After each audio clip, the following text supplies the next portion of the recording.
To think the Mughals would prove such harsh taskmasters. Forgive me. I did not know you had suffered so in your quest for the Horn.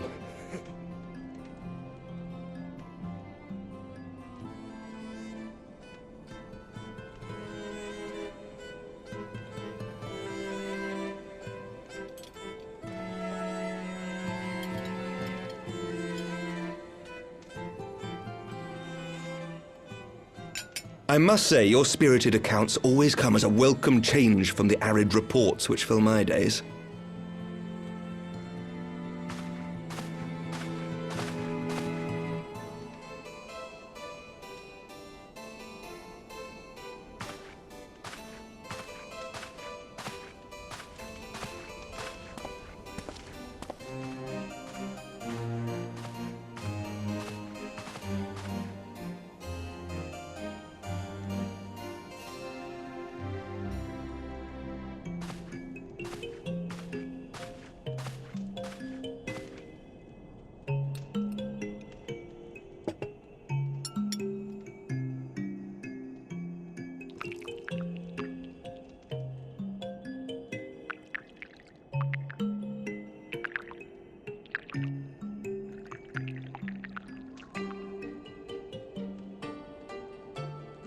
Though I have lived in these lands my entire life, to hear you speak of them, there is much and more I have yet to see.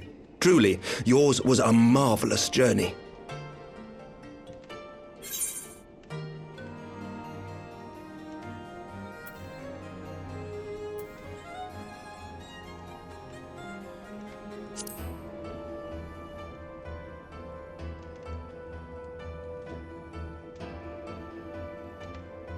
Nor would I presume to imply otherwise. Neither I nor any man alive can truly understand what you have endured, and I cannot say with any confidence that I would have acquitted myself as well under the circumstances, much less grown stronger for it.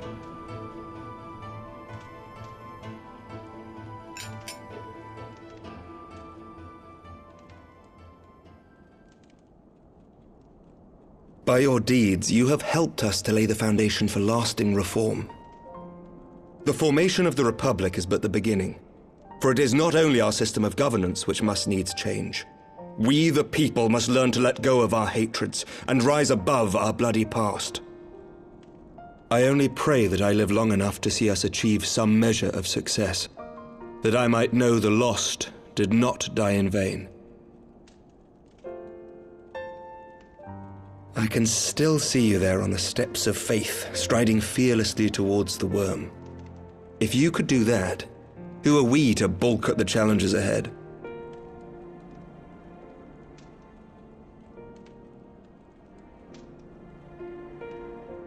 The question of how best to strengthen ties with the other great nations of Eorzea has been debated at length in the Lords and Commons of late. As you may imagine, maintaining stability during this period of historic upheaval is our paramount concern.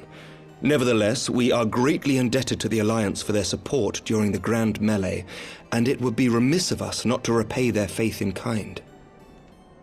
Of course, we owe you the greatest debt of all, and it is my hope that in extending our support to you and the Scions, we might also express our gratitude to our neighbors, nay, our fellow Eorzeans, whom we pray you will continue to protect. The Lords and Commons agree on very little, but not a soul in either house begrudges your order this offer of patronage. For all you have done and will do, we thank you.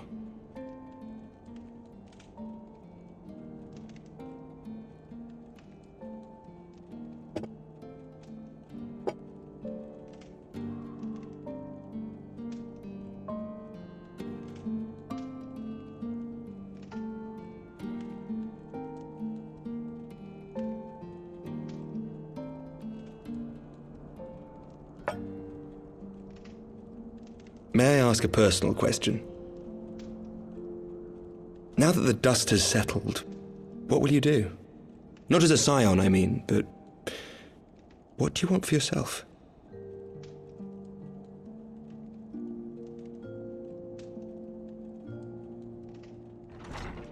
Lord Commander, pray forgive the interruption.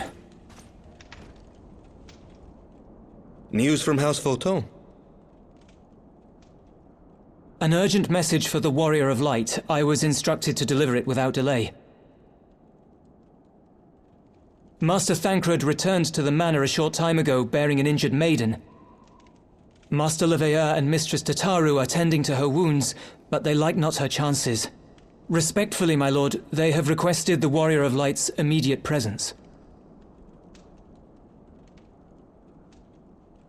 You must go to them, my friend, and I shall go with you.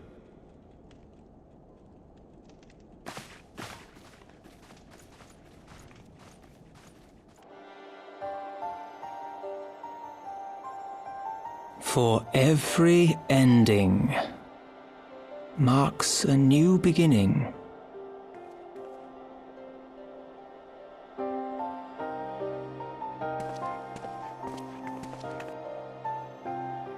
From tragedy and sacrifice, we rise to greet a new dawn, as did she.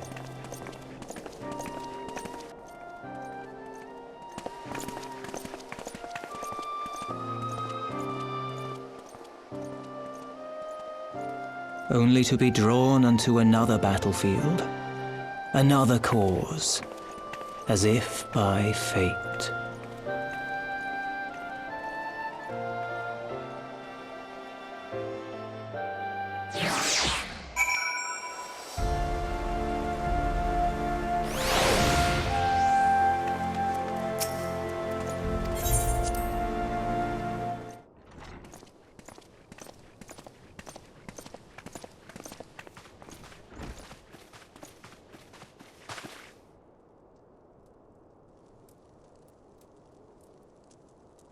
Yes.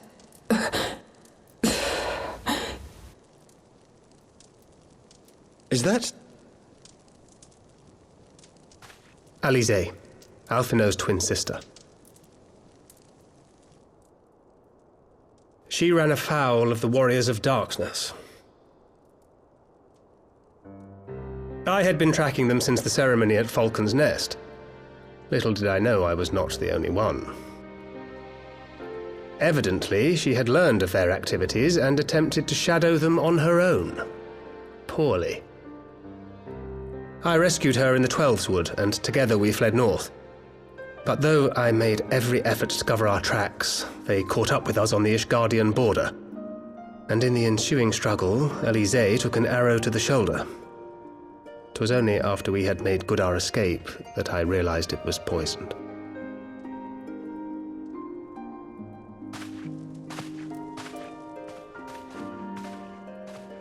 Thank you for coming so quickly.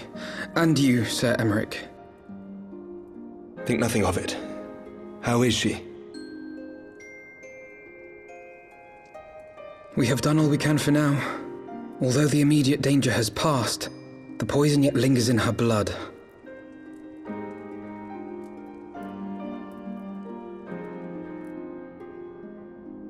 We came to Eorzea together, hoping to bring salvation to the realm our grandfather gave his life to protect.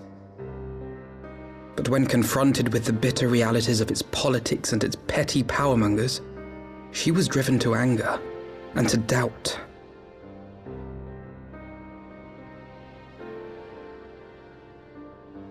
She refused to become embroiled in what she termed Eorzea's squabbles and distance herself from the Scions. Though she remained hopeful of a brighter future, she would walk her own path. Would that it had not been so perilous.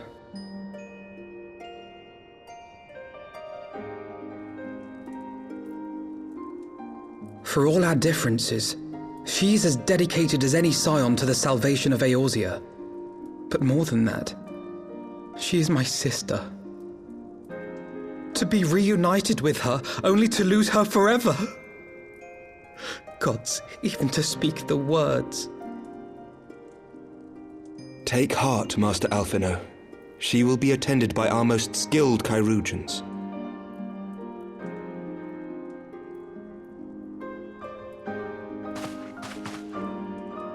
Bear Mistress Leveilleur to the infirmary at once. Apprise Captain Whitecape of the situation, and inform him that she is to be treated as my personal charge.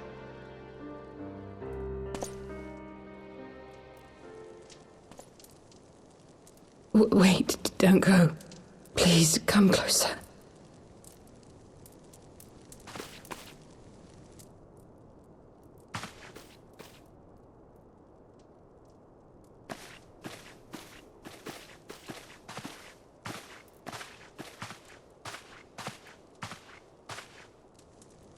The warriors of darkness are in league with the Ascians. Slaughtering the primals is but the first step in their plan. They make for Zelvatol to bring about Garuda's summoning and to kill her.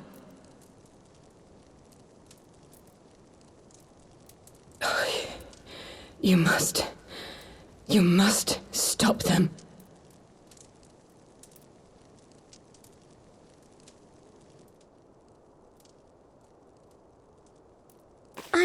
I shall inform the others at once.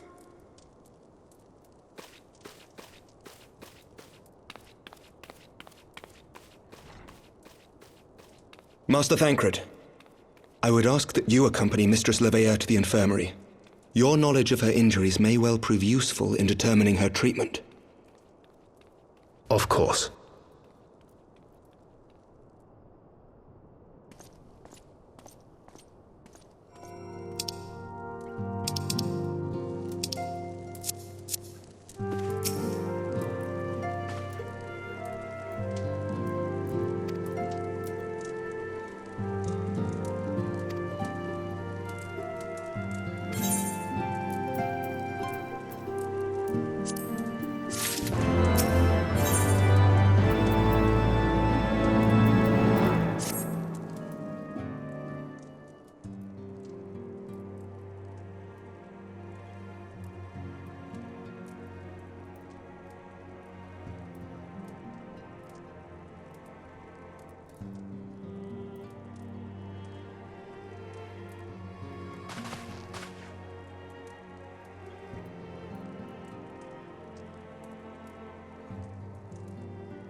with you.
Away with you!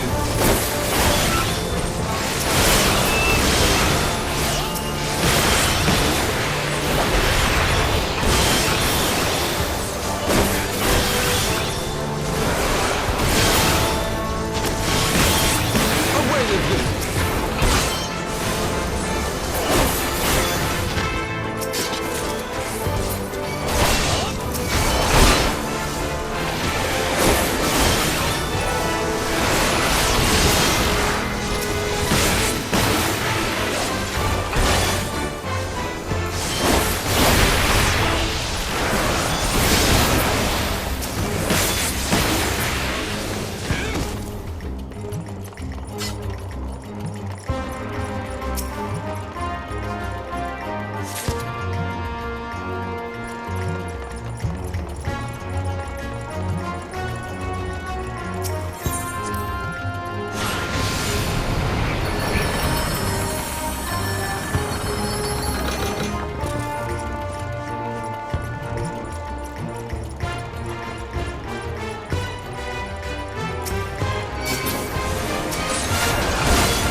So they were unable to see the ritual to its completion. Then Garuda is no longer a threat, and whatever the Ascians and the Warriors of Darkness were planning has come to naught. But we should not tarry. The Knights have secured our path to safety.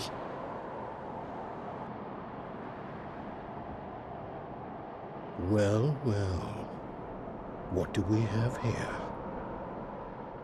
You'd better not have killed the Primal without us.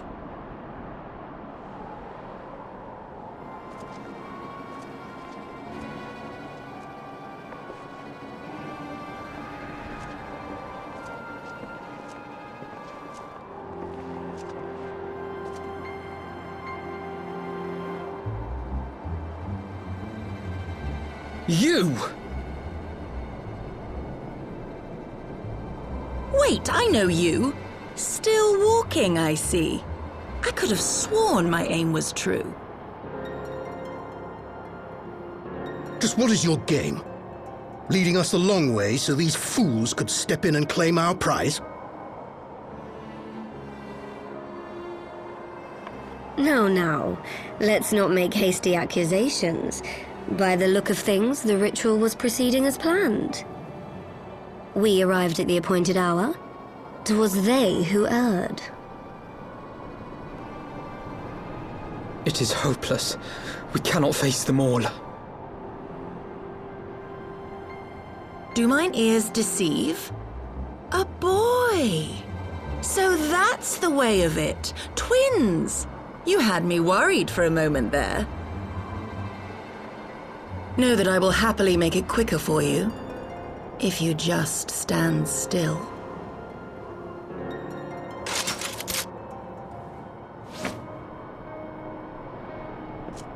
Enough, Jarumal. We wouldn't want to upset the man in white with any unnecessary bloodshed now, would we?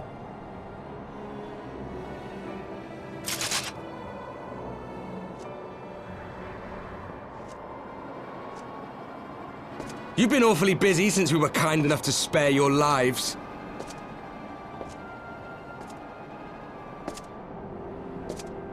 While you were idly consorting with the Ascians, you mean? 7 hells! What could you possibly hope to achieve? Should I explain it to you? Very well. Consider it a reward of sorts for beating us here. You know the tale of Hydaelyn and Zodiac, I take it? Of the Great Sundering and the reflections it created?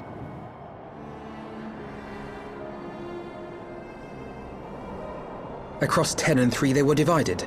Reflections of the source, each possessed of shards of light and dark. Just so. One of those reflections, the one nearest to the source, is our home. And we were the heroes blessed with her light.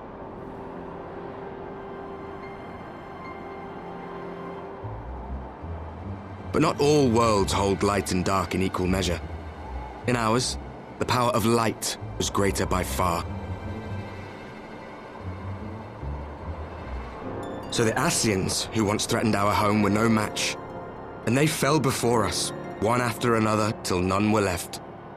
Victory, we thought. And then came the light.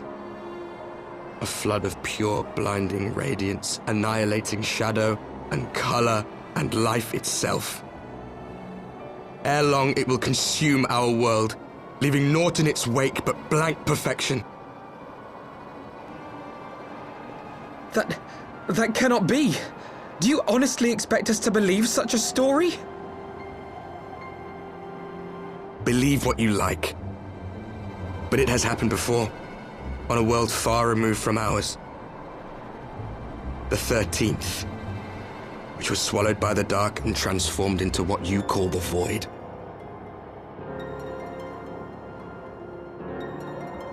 Unchallenged light would condemn us to a similar fate. And so we joined hands with our former enemies, and with their aid came here, to the source. For there is but one way to restore the balance and save our home. The Ardor.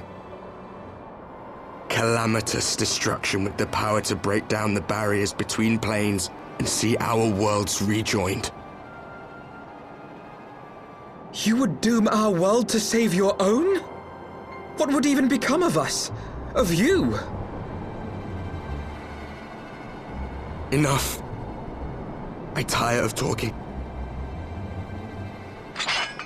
You know our cause. You know what is at stake. We are prepared to do whatever it takes. Are you?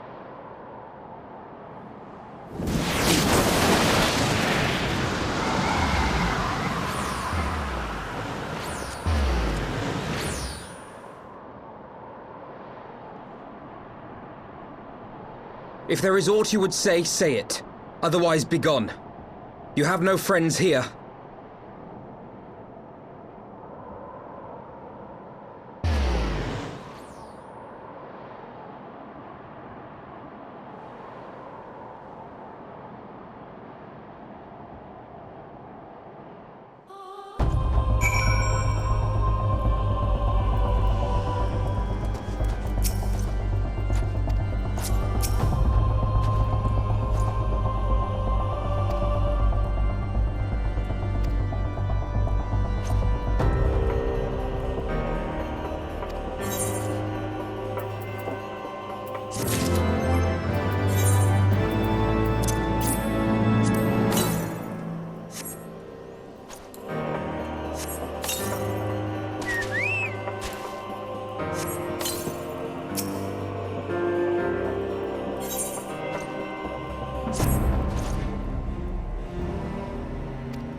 Alize, how are you feeling? Well enough, brother. Thanks to the kindness of our hosts. They told me you had departed for Zelfatol while I was still abed. I slept much better knowing that. Thank you. I take it your mission was a success.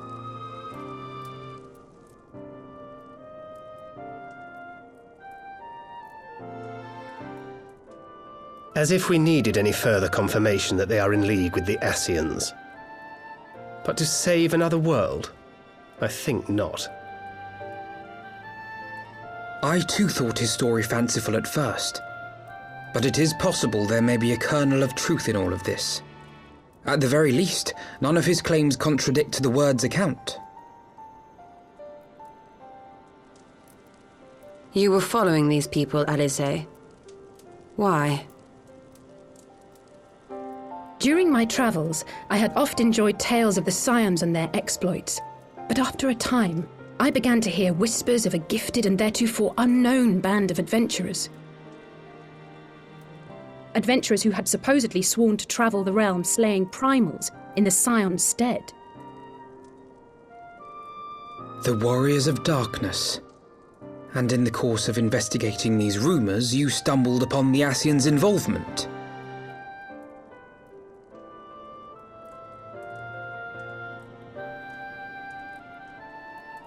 Yes, exactly.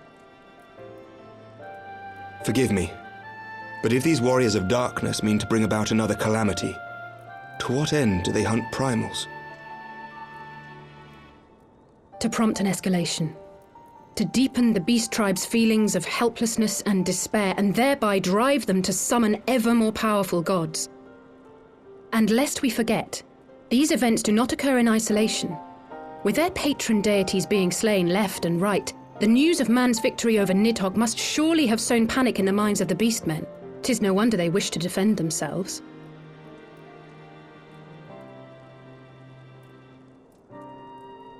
Power answered with greater power, death with more death. A vicious cycle fueled by fear and hatred. I know it's like all too well. Indeed. The Ascians sow discord and desperation, and the warriors of darkness reap the harvest. And so it continues. Yet that is not the extent of their ambitions. The Ascian himself observed that once the powerless realize that the old gods have failed them, they will have little recourse but to look to a new one.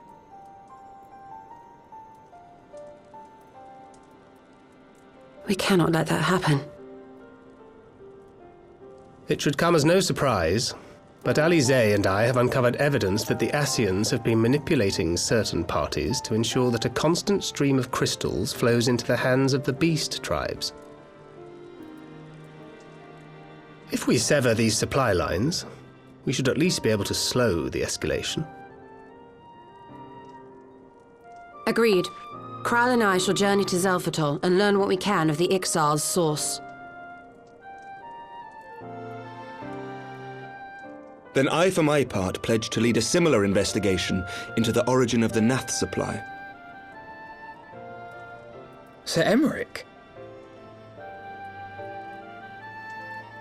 As a member of the Eorzean Alliance, Ishgard is honor bound to play an active role in maintaining the security of the realm. You might also say that I have some personal motivation, given the Ascians' dealings with my father. However, I make no secret of the fact that my knowledge of primal beings is scant at best. As such, I should be most grateful if one of your order were to assist me. Allow me, Sir Emmerich. I have dealt with the Nath before.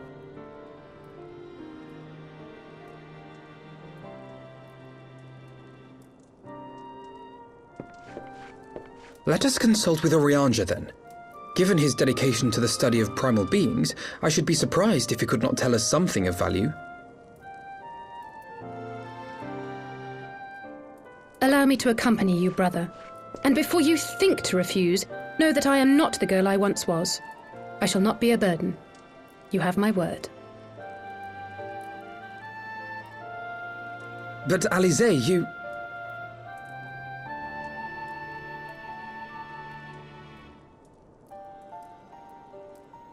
You are more than welcome. After all, it was you who set us upon this path.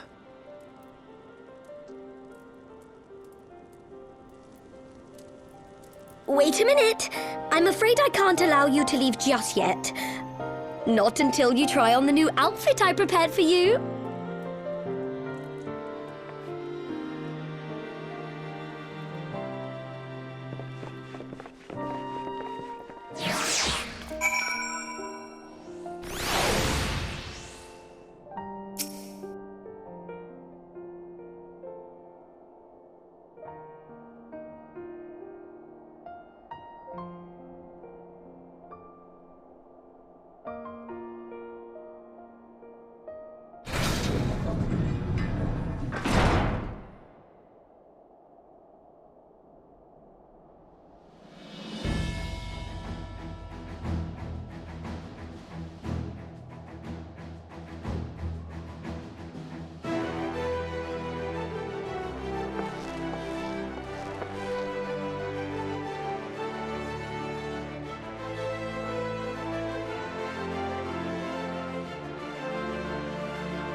Who goes there?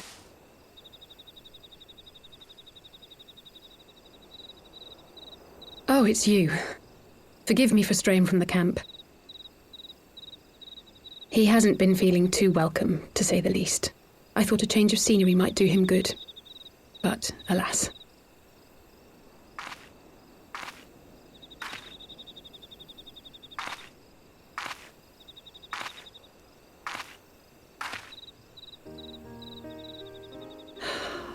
It's so quiet out here. The stars spread out before us, beckoning across time and space. Dawn may banish even the darkest night. How bitterly beautiful, those words. I should be stronger for all my experiences, yet my heart aches more than ever.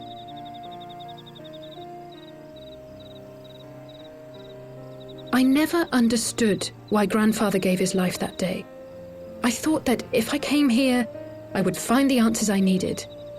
But when I finally laid eyes on the land he sacrificed everything to save, saw firsthand the bickering, the pettiness, I was disappointed. I was angry. I could not fathom how these people were more deserving of his love than his family, than me.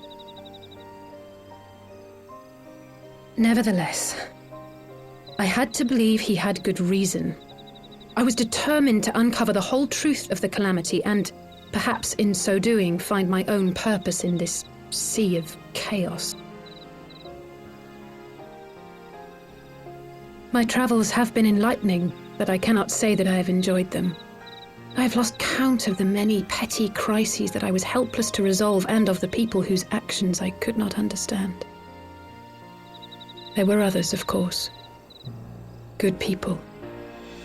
People with whom I felt a kinship, whose lives I could not save. I found myself asking what it was all for. Why try if I was doomed to fail in the end? But then I recalled Grandfather's words to my father, years ago before he left Sharlayan behind forever. To ignore the plight of those one might conceivably save is not wisdom, it is indolence. We must all protect that which we hold most dear in the manner of our own choosing. We have to try, do we not? Of course, it's one thing to try and another to do. There were times while I was tracking the warriors of darkness when I faltered, when I was afraid. But then I thought of my brother, of Eorzea.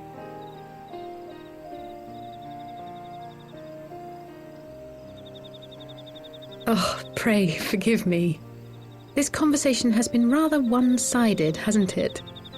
Mayhap you could recount some of your adventures in Ishgard.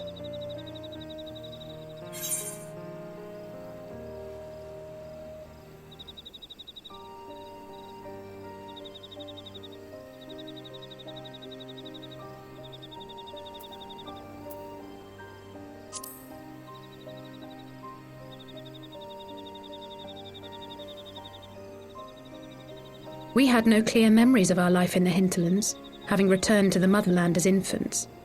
Nevertheless, I am quite familiar with Master Matoya, as is every Sharlayan. I should like to speak with her someday. 'Twould not surprise me if Alphino's recent maturation was at least somewhat due to her sage guidance. I would never tell him this, of course, but there have been moments when I've caught myself thinking of him as an elder brother. The hopes and dreams of so many rest on your shoulders, Warrior of Light. As long as the sun rises, we can but carry on, for the sake of those we hold dear.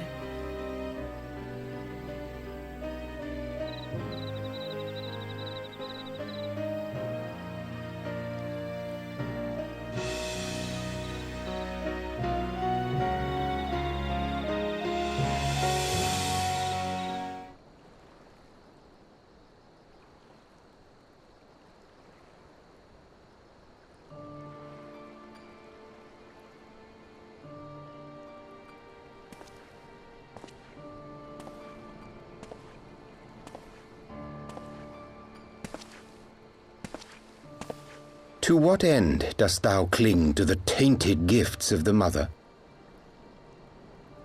Every tool has its purpose. Even this.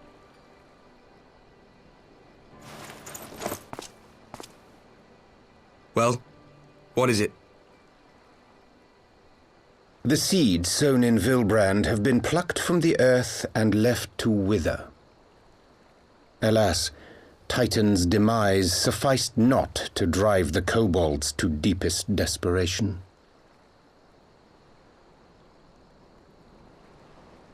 What did the man in white have to say?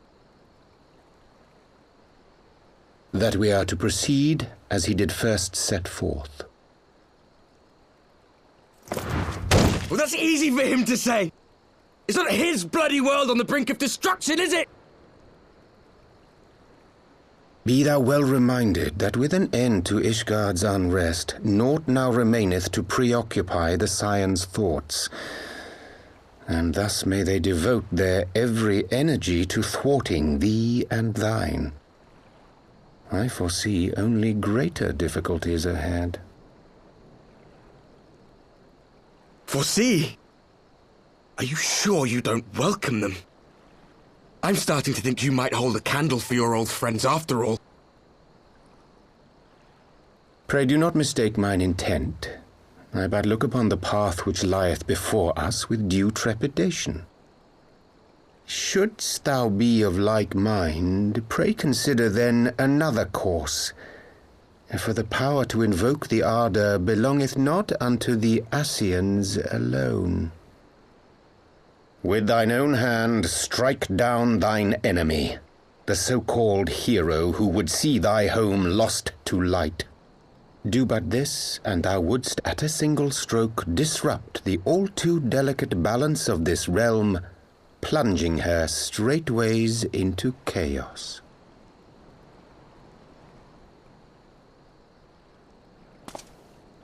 You do realize what you're suggesting, yes? To ignore the plight of those one might conceivably save is not wisdom, it is indolence. The words of my teacher, and a creed I hold close to my heart.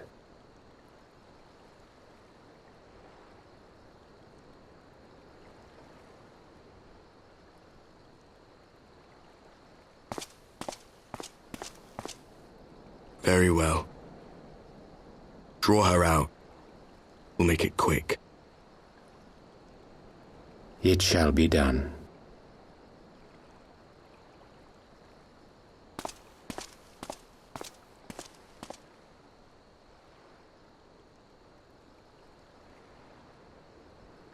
What good a creed one cannot uphold? What hurts soothed? What lives saved? Oh, hapless fool, what hast thou wrought by thine own hands?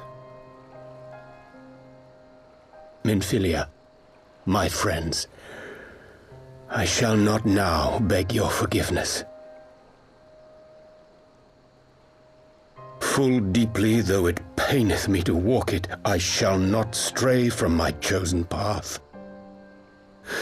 As Moonbreeder remains steadfast, so too shall I.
Brothers and sisters, 20 years ago, Alamigo, our home, was claimed by the Garlean Empire. In our haste to overthrow the King of Ruin, we turned a blind eye to our foes in the north. With our glorious revolution, we but laid a path for a new tyrant to succeed the old. And when confronted with our failure, we fled.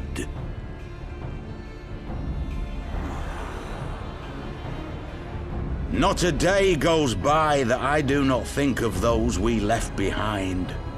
Think of them and feel ashamed.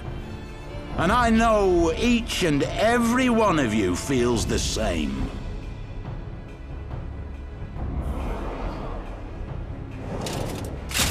We abandoned them, our own flesh and blood, to labor till their backs gave in and their breath gave out, building the twisted steel ramparts which now mar our once majestic mountains. We abandoned them, the brave and true, to fight and die for their country, or worse, to be conscripted and sent off to rob another poor bastard of his home. We abandoned them, the meek and powerless, to bow and scrape when the Garleans pass, to sully themselves that they might live to see another day of misery. The Black Wolf may be dead, but a new Imperial Viceroy reigns in Alamigo now. A beast, not a fraction as merciful. You all know the Eorzean Alliance will do naught to oppose him. For all their promises and platitudes, they will not act if there's no profit in it. Only we can free our brothers and sisters from the Empire's tyranny, my friends. Only we have the courage to stand and fight. They have imprisoned us. They have enslaved us, and they have murdered us, but no more! Blood demands blood, and the Garleans shall pay for every drop they have spilt upon our lands!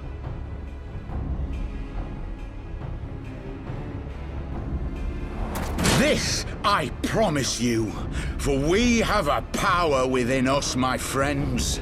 A power befitting our pride, our righteousness. Only join us, and we shall grant you the means to unleash it, and together we shall see the Alamigan standard raised over the mountains of Gia Arbania once more!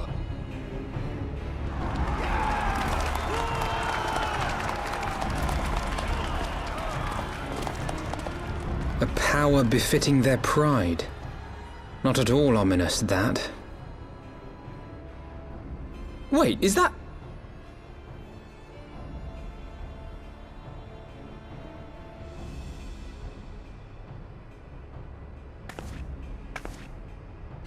What are you two doing here? I could ask you the same thing.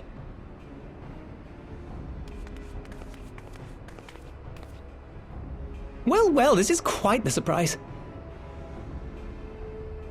If you see what I see, if you feel as I feel... Might I suggest we continue this conversation in more agreeable surroundings? For it is not strength of arms that will win this battle, but strength of heart.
My thanks, comrades.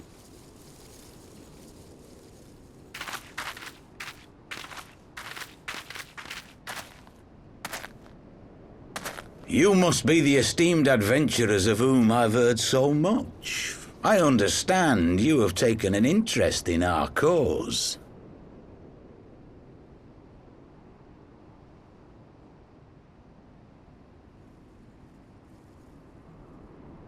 A great interest, you might say. Your words have certainly made quite an impression on my friend and I. The Resistance has long, and some would say wisely, avoided open engagements with the Garleans, but you and yours seem confident against the world in arms. I can only assume you have good reason to be so bold. Why, one might even think you are planning to summon a primal. Because that would do much to explain the sizable shipment of crystals you recently received from your smuggler friends, whom our Ishgardian allies have since detained, lest you wonder.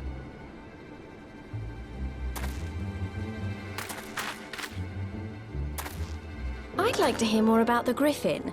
The real Griffin. Your performance earlier didn't fool us. Ah, the famous scions of the Seventh Dawn.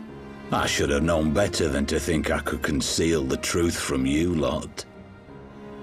You are right. I am not the Griffin, but I speak with his voice, and it was at his behest that we procured those crystals.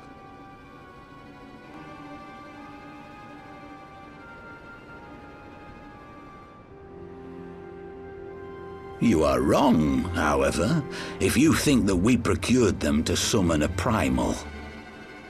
We used them to reach an accord with the Amalja. In exchange for crystals to summon their god, they will aid us in the fight for Alamegan liberation.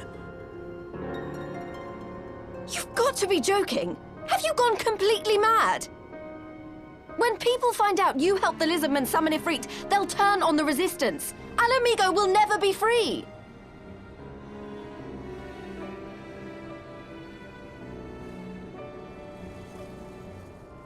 This isn't a fairy tale, girl. We don't have the luxury to play at being honourable heroes.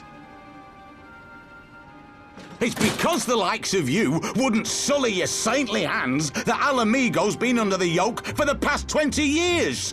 But the Griffin won't stand for it, and neither will we. We're ready to do whatever it takes.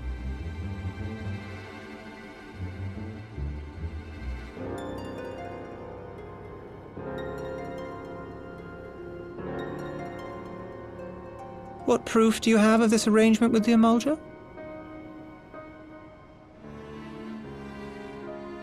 What? Aside from a lack of crystals? None. But the beastmen have a great big pile of the things if you fancy looking. You might want to hurry, though. It'll not be long before they summon their god. Search our camp if you don't believe me. We have naught to hide.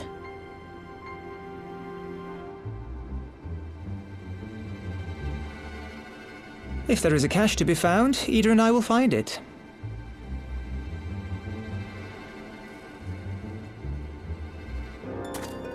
Then let us be off.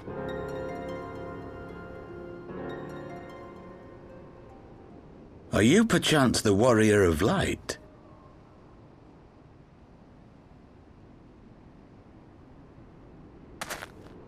Aye, I thought so.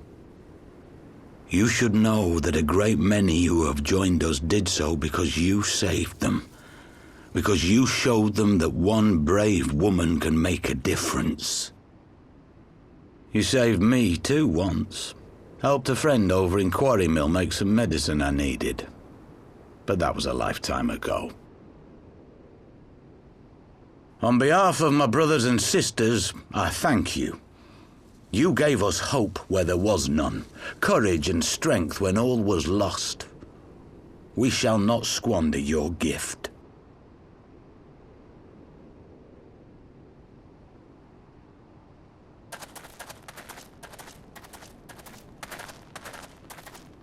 I know that look, Ida, and I do not like it. You cannot seriously be contemplating taking up arms with that band of cutthroats.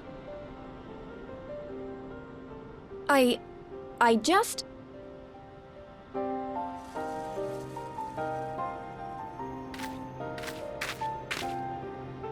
If the Griffin and his men have their way, it is only a matter of time before the situation in Alamigo comes to a head. Your homeland's future teeters on a knife edge, and any reckless action, however small, could have irrevocable consequences. You mustn't lose sight of that, Ida. When the time comes, we must all make our choices, but we must do so in full possession of the facts. Now, let us away. There is work to be done.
This isn't right. The Amalja would never leave this place so poorly guarded.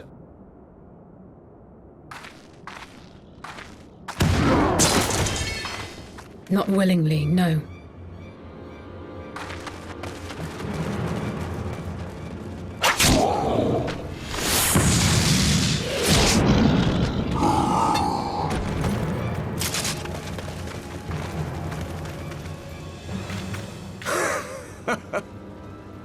The saviors of Eorzea. Slow as ever.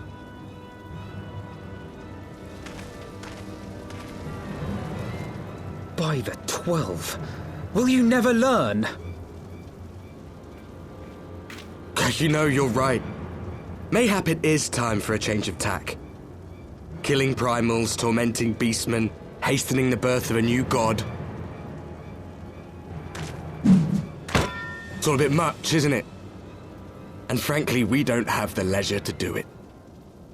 But killing the Warrior of Light, on the other hand, that would soon plunge Eorzea into chaos. One life for one world. A fair exchange! Wouldn't you agree?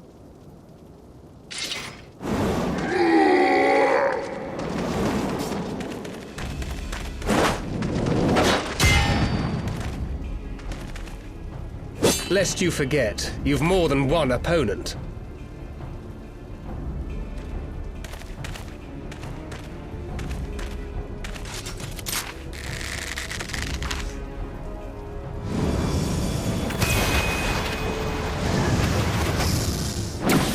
Carbuncle! Defend me!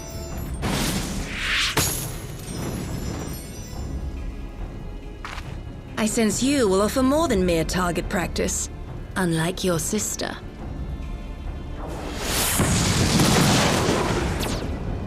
Alizé!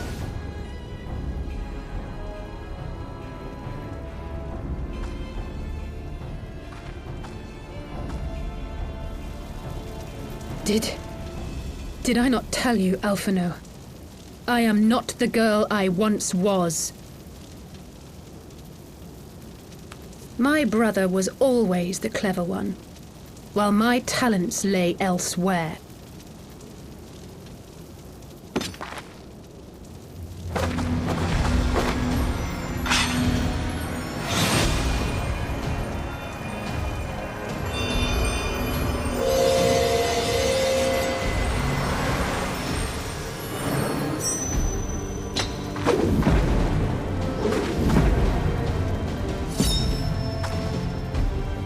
If you would dare to stand against us, to destroy all that we hold dear, then you shall die by my sword!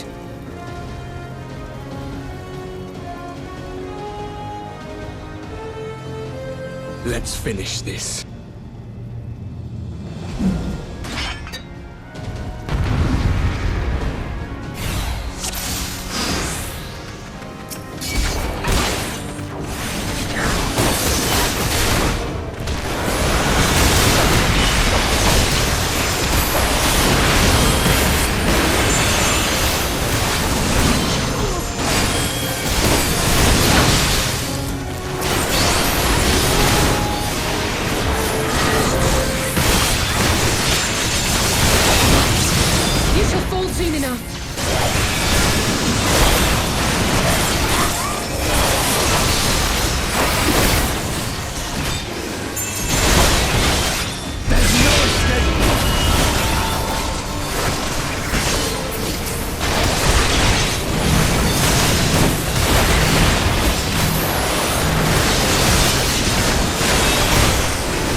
It ends now.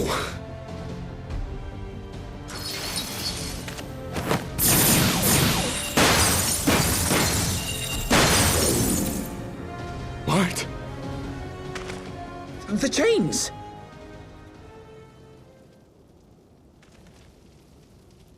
You snake! You would betray us as well? He that holdeth fast unto his convictions shall never count betrayal amongst his crimes, though all the world may call him villain. My path is unchanged, my creed sacrosanct. This I believe with all my heart.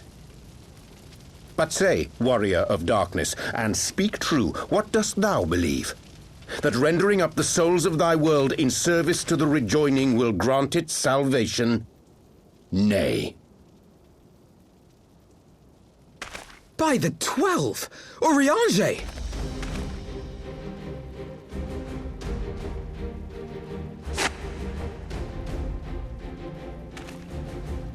Mine apologies, Master Alphino.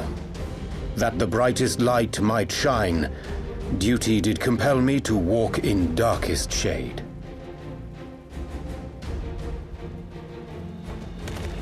You sweet fool. I was almost willing to believe you had turned against us.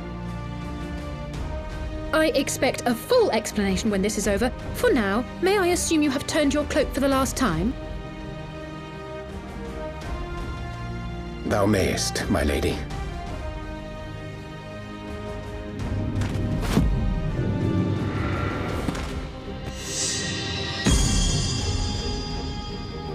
By thy leave.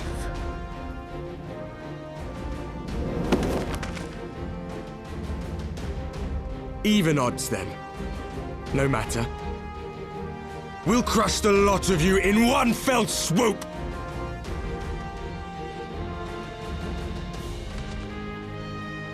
Understood.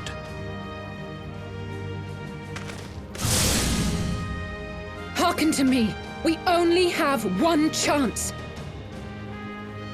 Channel your ether into my blade that I might strike before the mage casts his spell. I cannot do it alone, but together we can defeat them!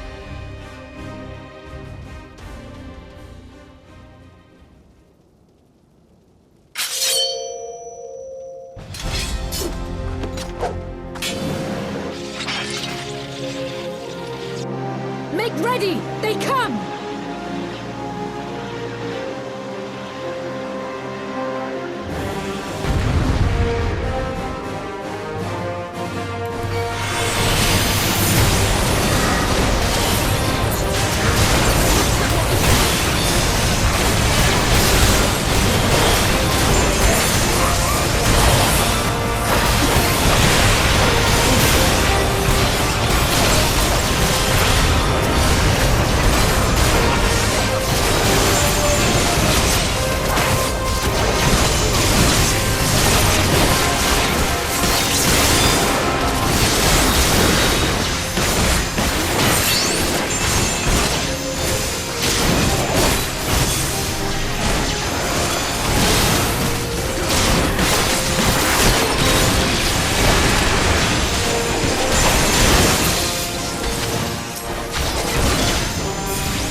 Not like this.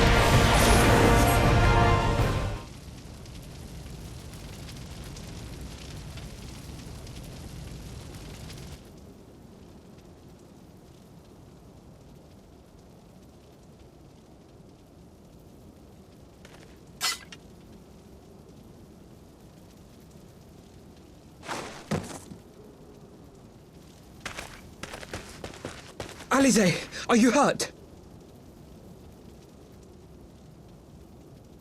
A touch dizzy, but otherwise fine. Thank you.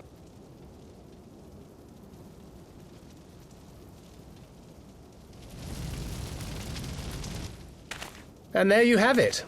Our friend is too stubborn to die.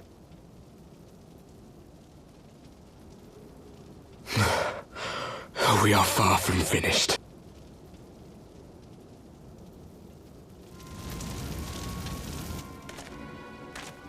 Or have you never considered how we came to this world?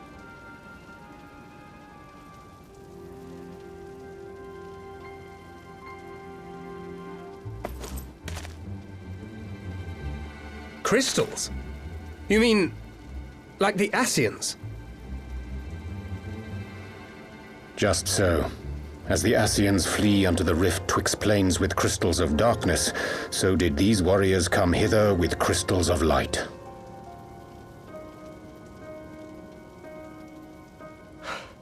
Eloquent, as always. Aye, like the Ascians, we too are beyond death. You cannot defeat that which is eternal.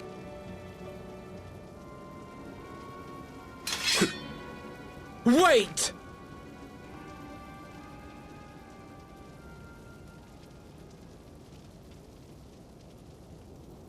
Such methods as the Ascians employ require the renunciation of the flesh.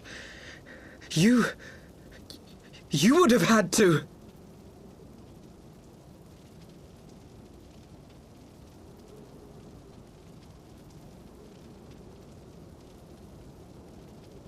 At long last, you see. To save our world, we gave our lives.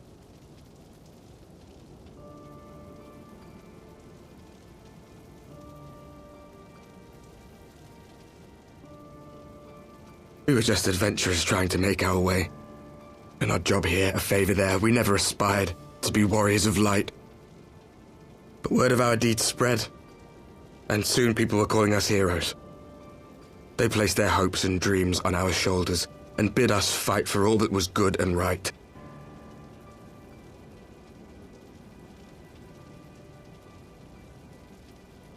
We fought, and we fought, and we fought, until there was no one left to fight. We won! And now our world is being erased from existence.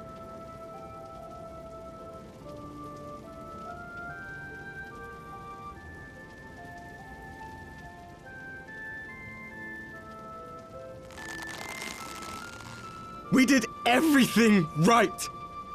Everything that was asked of us, and still it came to this. You of all people should understand. We will not falter. We brought our world to the brink of destruction, and now we must save it.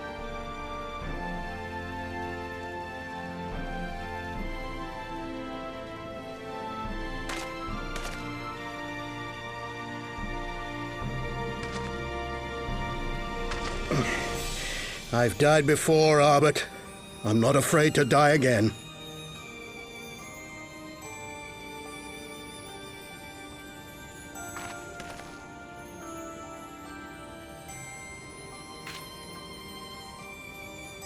No matter how many times we fall, we must rise and carry on the fight for those we left behind.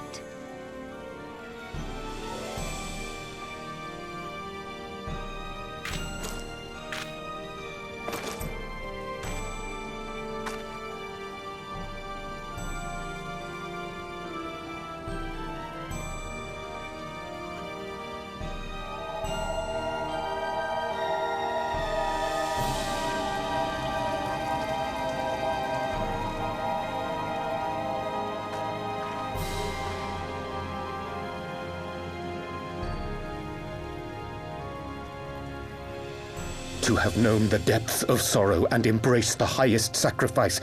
Nonetheless, Master Louis-Sois, guide my hand, I pray you, as fate's thread spinneth upon this most capricious spindle. Quickly! Thou must needs invoke the power of thy crystal!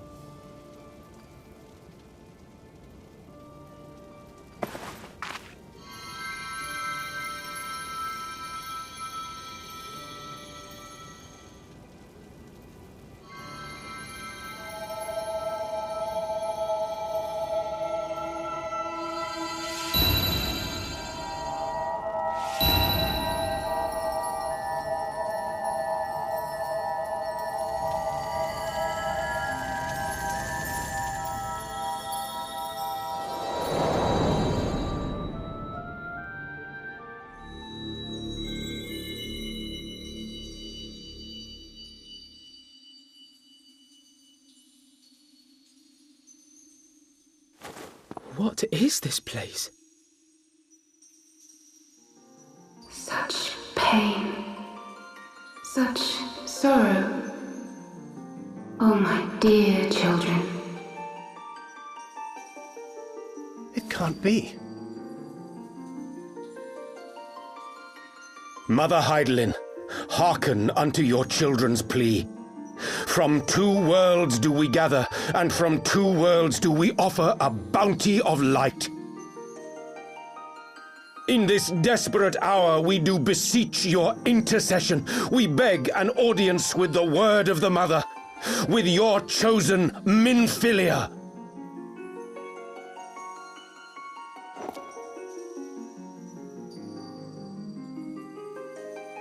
Your cries go not unheard, nor your sacrifices unnoticed. Though many are lost, there are those we can yet save, whom I can yet save.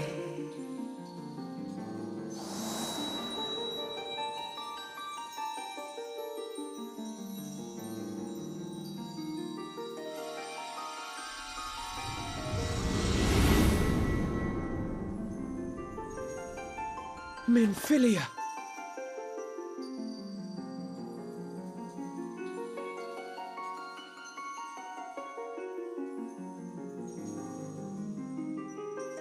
Blessed children of the First, the light of your world hath grown blinding in its radiance, but it is not yet absolute. I will hie me to your world, and there take unto myself the light which riseth even now to drown it, as darkness once did drown another. Now you deign to answer our prayers? I will suffer this farce no longer!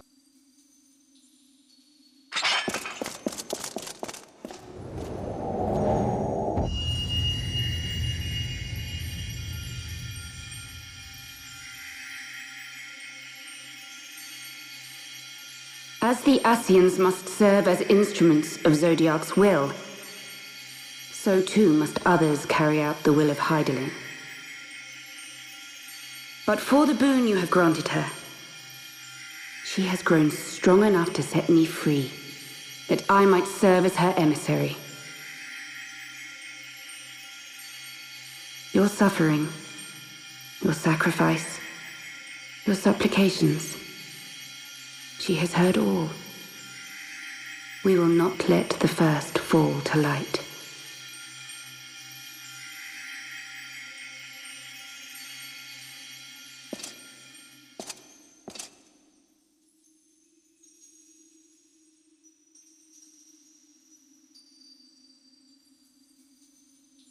Thank you, Eorzea, for bringing everyone here.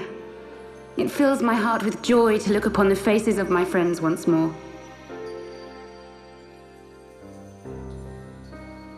In taking you unto her bosom, I knew that Heidelin had bequeathed to you a sliver of her grace, granting you strength long sought. And in treating with the Ascians, I learnt of a star like unto our own, a doomed world of fallen heroes in whom I glimpsed ourselves, the first. Full long did I search for a means to save this world, concluding at the last that the answer lay in the power of blessed crystals. And thus did I labor to set light against dark. Yet I knew from the beginning that this salvation would not come without sacrifice. For the instrument of the first's deliverance would of necessity be required to journey thither, there to remain, mayhap forever. You orchestrated all of this, not to save her, but to send her away!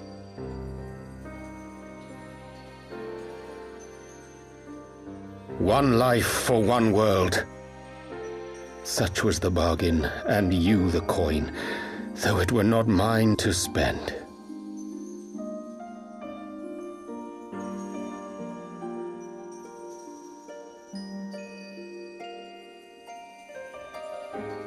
Have we not walked together in the light of the crystal, and at her bidding borne witness to the joys and sorrows of this land? Each and every one of you knows my heart. If this be the price I must pay, I pay it gladly. You would go alone, then? My dearest Thancred, you who have ever watched over me, I am truly grateful for all you have done on my behalf, as would my father be. Your kindness, your compassion, your love. These are your gifts to me, and our gifts to them, forming a bond which transcends time and space.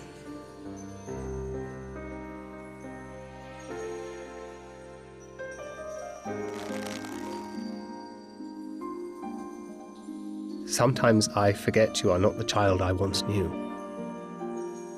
Make me proud.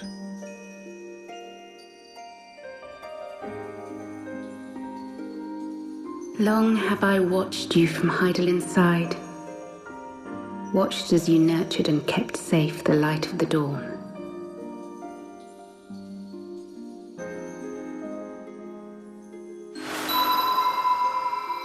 The dark recesses of the world hide untold secrets and dangers. Thus do I entrust to you, Tupsimati. I pray you, keep to the path that you may never have need of it.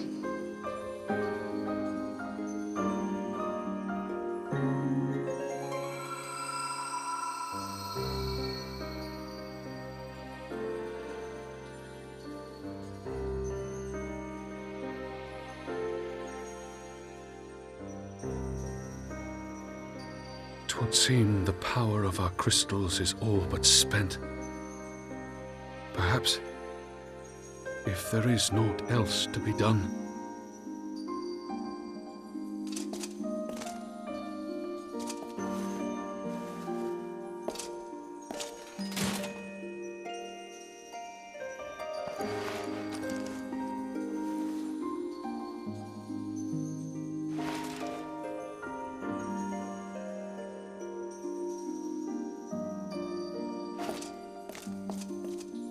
Hear me, servant of Heidelin.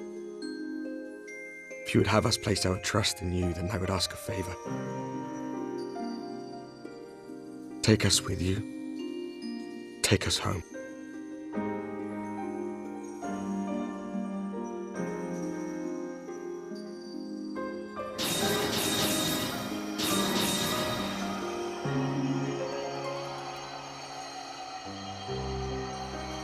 We were blind to the truth once, so I tell you this, as one fool to another. Light, dark, it doesn't matter.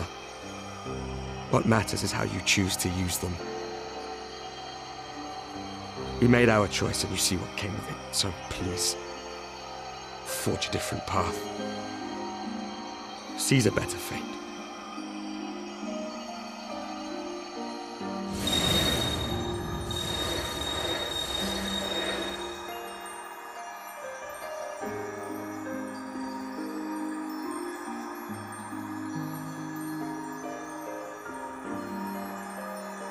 It is a strange feeling. So many times have I watched you depart, my heart filled with worry. And ever did you return to me in triumph. Someday, when I have found a way to free this star from her sorrow, I promise you I shall repay the favor.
Sola.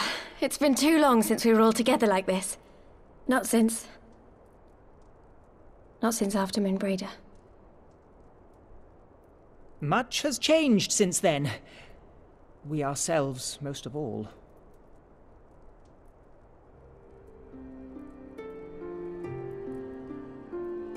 Though not all who were lost could be gathered here today, we may take comfort in the knowledge that those who are not are carrying on the fight. While I am grateful to our friends in the north for their hospitality, it isn't half good to be back. But, as Papalima rightly said, much has changed since we last stood here. The scions of the Seventh Dawn are not as they once were, nor should we be. Our travels in the north brought us into contact with a host of fine and generous people, and their selfless deeds serve to show me that it is not lofty causes that should inform our actions, but our hearts. And I hope that the Scions might continue in this manner, as individuals driven by individual principles. Provided we all sincerely desire to work towards Eorzea's salvation, I believe the paths we follow to achieve it need not, and should not, be dictated by any single ideal. Companions bound by a common purpose, free to go whither they will. The idea is not without merit. Very well. I shall resume my research of the primals and the elder gods of Eorzea. Should anyone have need of my findings, you need only ask. I should be glad of your continued assistance. Well, my main purpose in coming here was to see the signs of the Seventh Dawn restored and my dear friend found. Nevertheless, having involved myself in your struggles, I feel compelled to see them through to the bitter end. For Minfilia's sake. That is, if there are no objections.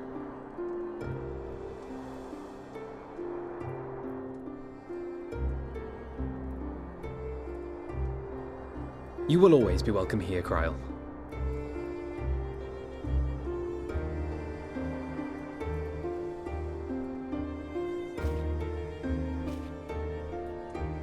Eorzea, can we trust you to carry on your investigation of the Ascians as before?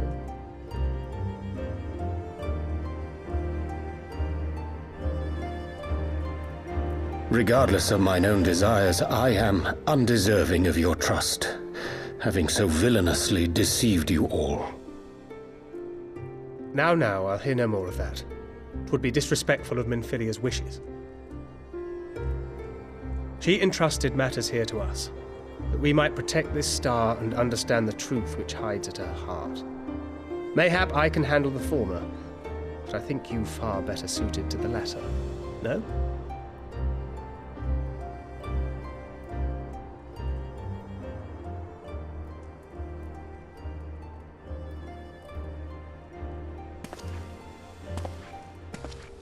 Very well.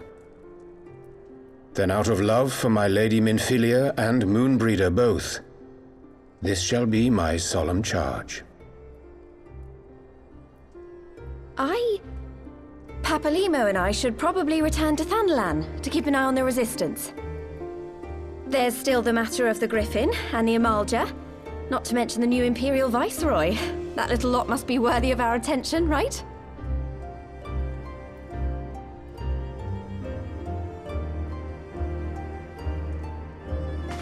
And what will you do, Alize? You know I have no great love for organizations and formalities.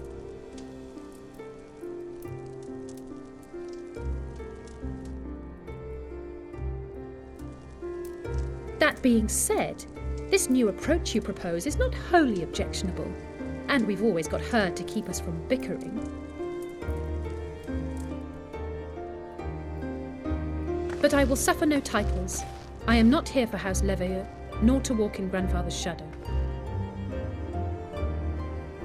Upon that point, we see eye to eye. If it please you, you may think of me as but another comrade in arms.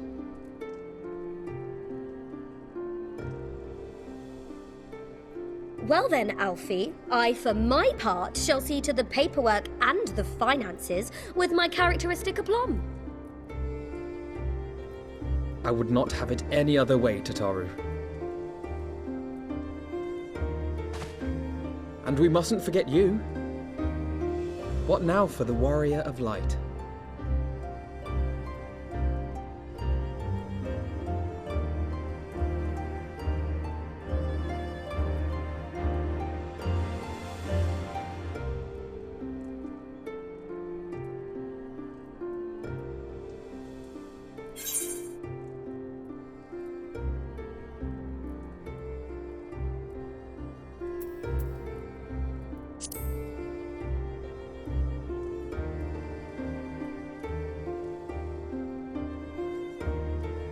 Indeed.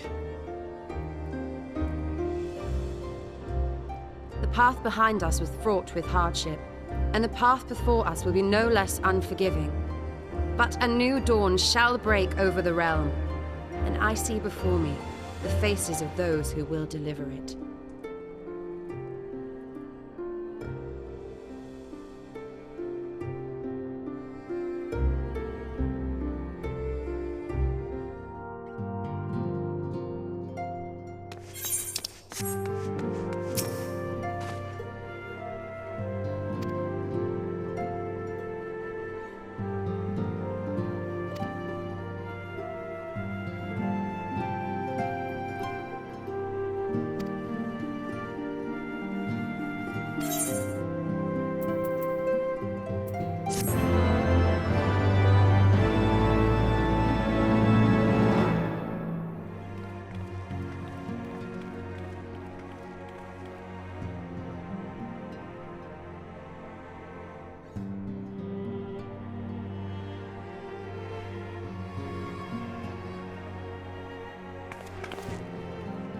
One world's heroes are another world's villains.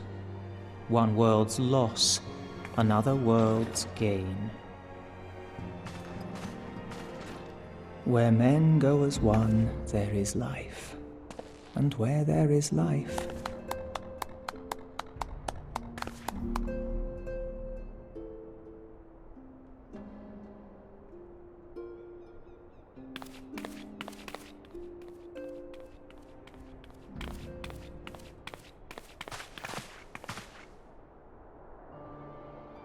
my friends, if I may, I would ask that you entrust Tupsimati to me. Clouds gather upon the horizon, and as Master Louisoix's disciple, I would keep it close at hand.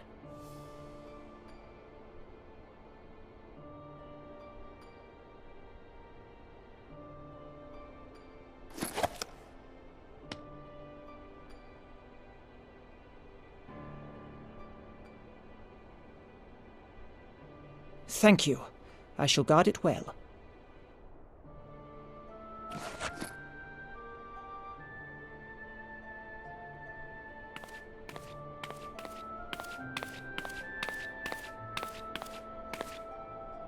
There is cause to hope.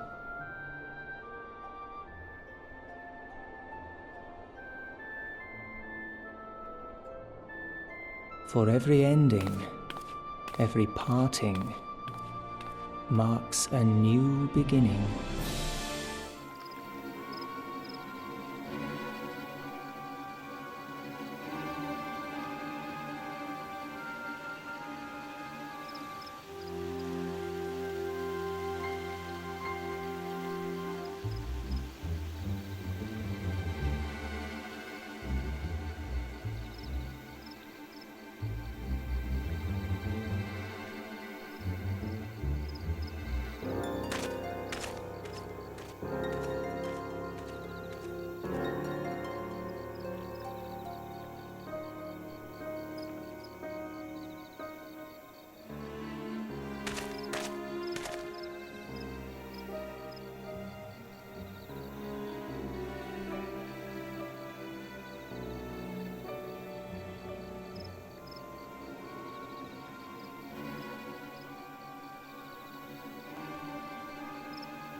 We're here. Did we miss anything? We would not presume to begin without you, Ida. Eorzea has returned to the Waking Sands, but everyone else is now present. Yes, but for what exactly? We all have duties to attend to, Alphino, so you may dispense with the preamble. Thank you, Elisée. It is the very subject of those duties which compelled me to call this gathering. Though the warriors of darkness no longer pose a threat, Eorzea's many troubles demand no less of our attention. And while I stand by the decision to approach each task as we see fit, I fear our effectiveness will ultimately be diminished should we continue to act in ignorance of each other's efforts. Thus, I propose we elect a successor to Minfilia. Not to serve as a fully fledged antecedent, perhaps, but as a coordinator of operations. Is that all? Oh, then the decision seems clear. No one else has shown any enthusiasm for the role, and judging by your performance at our previous meeting, you would seem the perfect candidate. You always did have a flair for politics.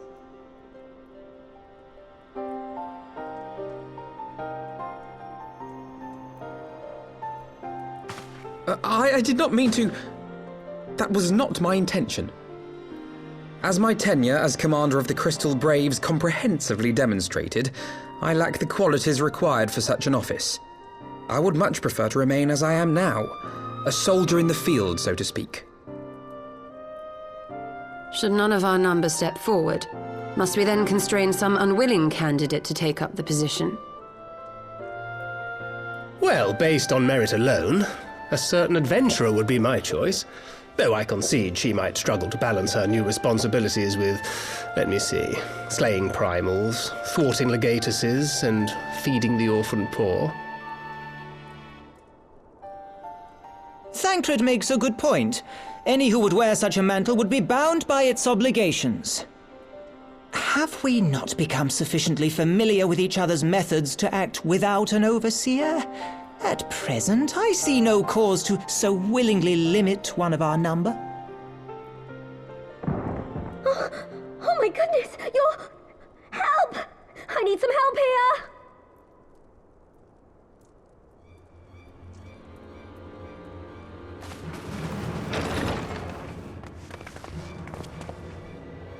Tataru, are you all right? Me? I'm fine. It's this poor girl who just staggered in and collapsed on the floor that I'm worried about. Narco! God, how did... Y'shtola! Please, you have to help her! Kral, a hand if you would. Let us see about closing these wounds.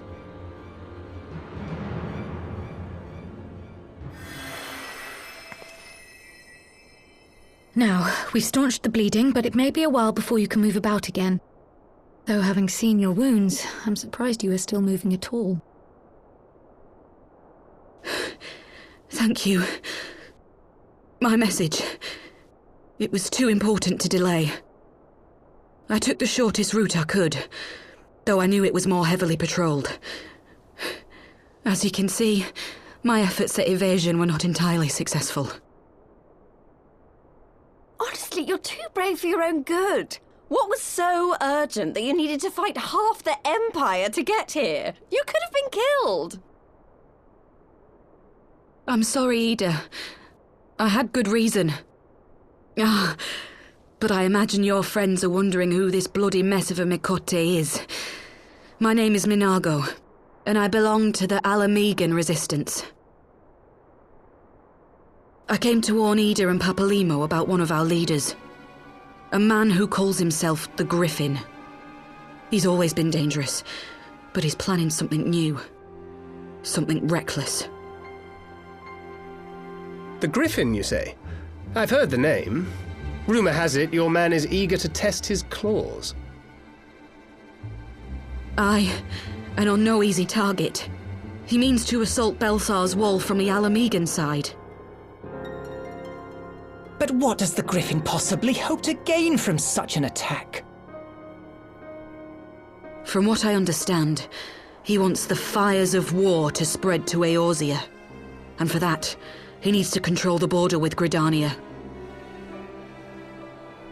So, he means to spark a conflict between the Alliance and the Imperial forces stationed in Alamigo, to have Eorzea's armies aid in the liberation effort, whether they will it or no. His plan is flawed. Even should the Resistance succeed in occupying the wall, they would not be able to hold it. Imperial reinforcements would drive them out within a week. Be that as it may, if there is even a chance that this scheme could bring about an escalation in hostilities between Eorzea and the Empire, the Alliance must be informed. Agreed. I should depart for Lim-Salaminsa forthwith and seek an audience with the Admiral. Thancred, Uldar is yours. Alphino and Alize, make haste to the Twelveswood and notify the Elder Seedseer of the danger to Gridania. She will duly call a council of the Alliance leaders, whom you must be ready to receive. You will be our voice in Ishgard. Explain the situation to Sir Emeric and encourage him to send an envoy. To Taru, Kryl, I leave the care of our injured messenger to you. See that she remains quiescent and her wounds closed. I believe that covers everything. Let us be about our tasks.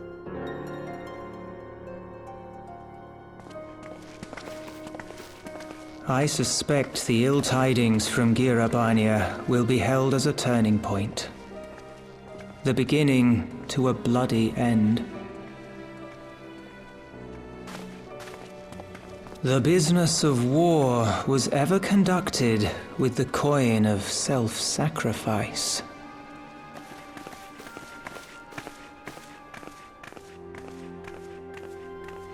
'Twas Master Louis Soir himself who taught us that such costs are not to be ignored or denied.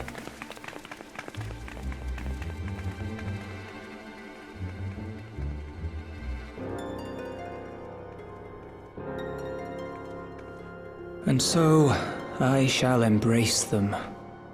When the time comes, I will make my choice, as you will yours.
I bid you welcome, my friends. As you will by now be aware, the Scions of the Seventh Dawn have come into possession of certain intelligence concerning recent developments in the region of Gyr Abania. It springs, I am assured, from an unimpeachable source. Is that not so, Master Alphino? Indeed, Elder Seedseer. Our information comes directly from a member of the Resistance's inner circle, and we have no cause to doubt its veracity. This griffin of theirs is a fool if he thinks he can hold Belsar's wall against the Empire. When the Imperials move to take it back, they will come in force, and the resulting fighting is all but certain to spill over into the Black Shroud. At the Battle of Cartano, the combined might of 3 grand companies labored to contend with the remnants of but a single Imperial legion. Alone, Gridania would be hard-pressed indeed to hold back the tide, should the Garleans turn their minds from reclamation to invasion.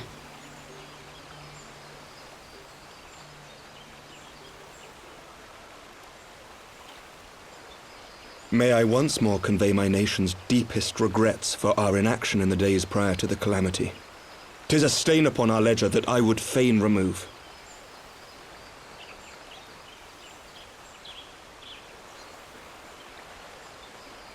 Elder Seedseer, I do hereby request leave to deploy a defensive force within the borders of Gridania. Ishgard's return to the Alliance shall be honored by more than mere ink upon parchment. The Doman people too would join any effort that weakens our common foe.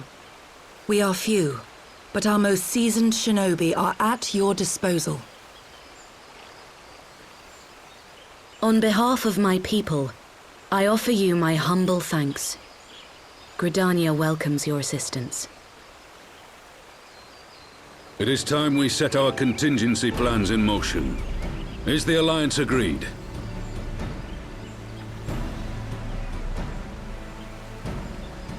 Then let us make ready for war. Victory favors the swift, and there is much to be done.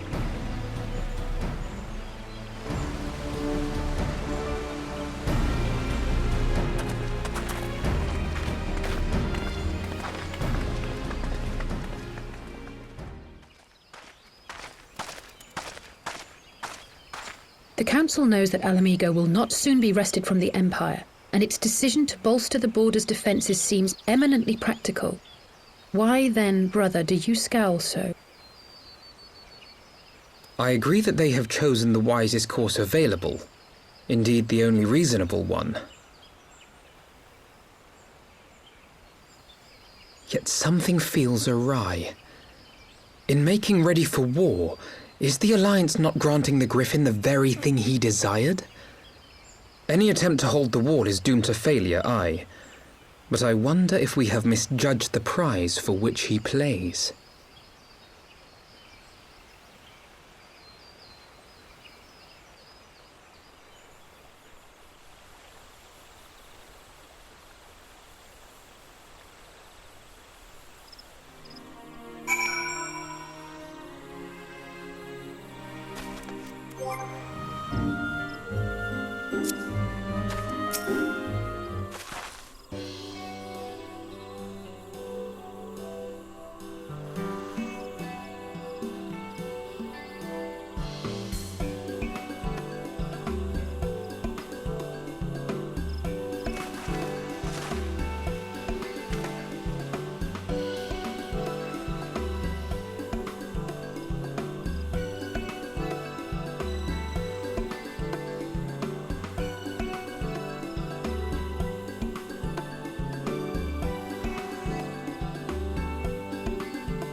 Limb from limb.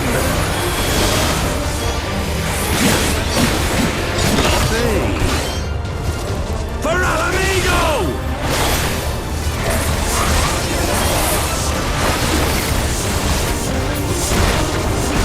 I have you now.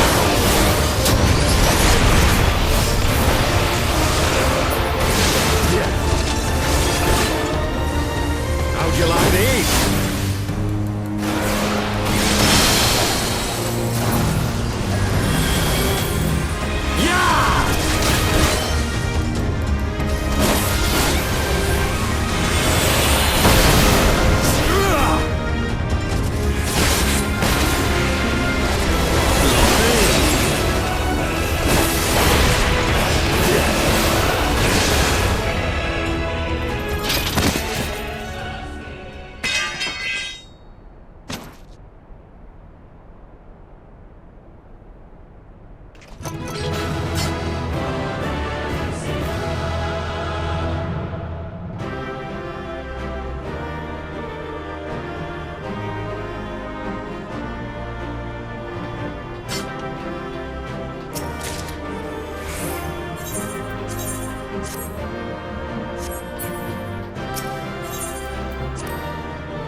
You've beaten me, aye.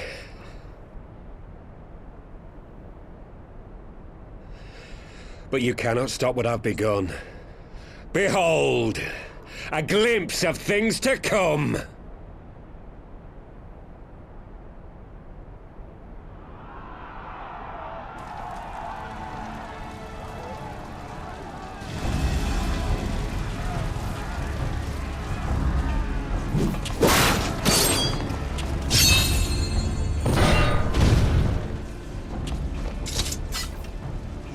We did it! We showed the bastards! Aye! Victory is ours! And who knows, lads? Mayhap the Eorzeans will finally see sense when the enemy turns up on their bloody doorstep.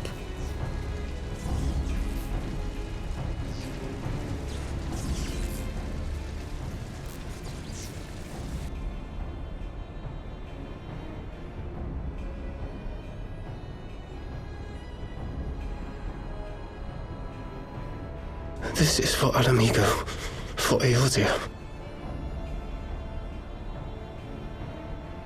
They die that others may live.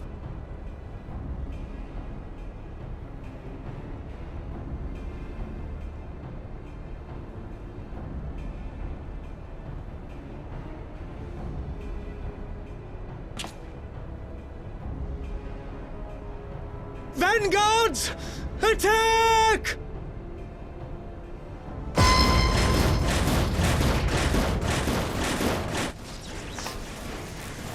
7 hells!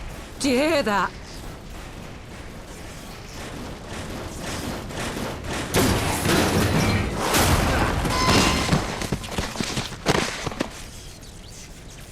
War machines. How did they get here so quickly? Stand your ground! For the resistance!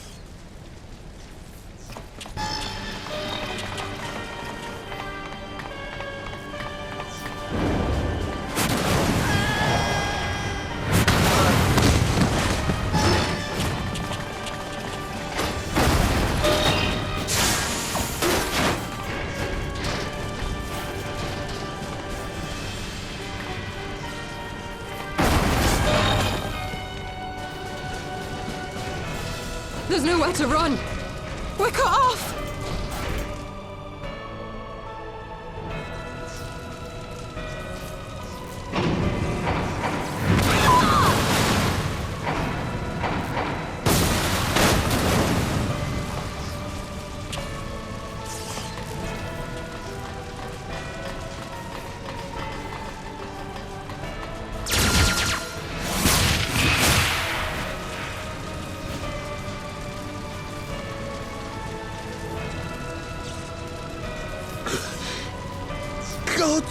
help us?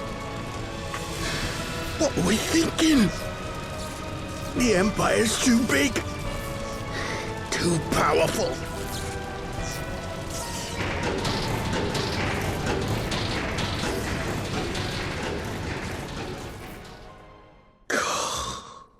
Mighty Ralker, grant us the strength to crush our...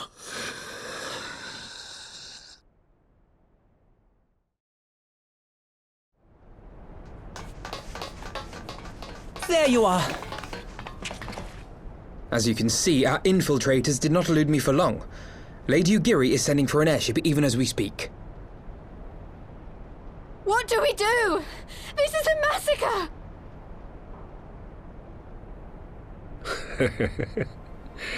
How wonderful to see you, Commander. Ill-bird. I should have known. This has to end. It has to end now. Do you not see your countrymen dying?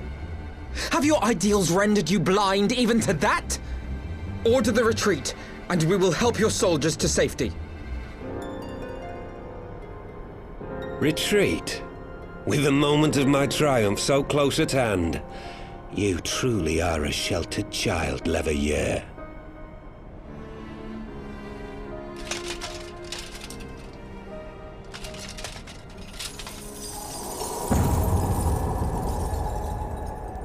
Nidhogg's eyes. No abyss is too deep for you, I see. But trust me when I say that such power was not meant for mortal hands. How long have I struggled to reach this point? My countrymen, so inured to the taste of defeat, they no longer balk at its bitterness, shouting my throat raw with rallying cries, only to be greeted with dull eyes and blank faces. My brothers and sisters in Ulda have surrendered to their apathy and their appetites. Were it not for the glint of Lodorito's coin, I doubt even those here now would have answered my call. Take back our homeland! Free Alamigo! Ha! They'll happily mouth the words, but they won't spill the blood. You say no mortal should wield these eyes? Then I shall gladly become a demon. I will suckle on the souls of the hopeless and liberate the homeland they no longer deserve. What exactly do you mean to do? Did you hear their cries as victory was snatched away from them? Even with their dying breaths, they cursed the Empire. Never has their desire for vengeance been so raw, so true. A god has no need of faith when summoned by so pure a purpose. Summoned? You cannot mean to fight the Empire with a primal! You know full well the danger, the futility of relying on such power. Oh yes, I know their limitations. Which is why I will call upon a deity more terrible than the very black worm of the calamity itself.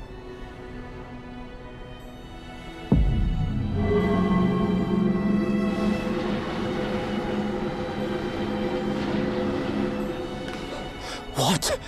Here? Now? Like hells you will!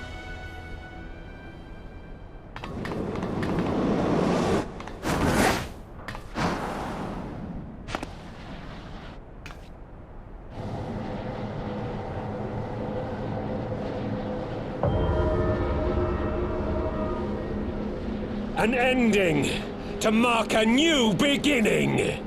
My pain, my longing, you shall have it all!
This light, is it...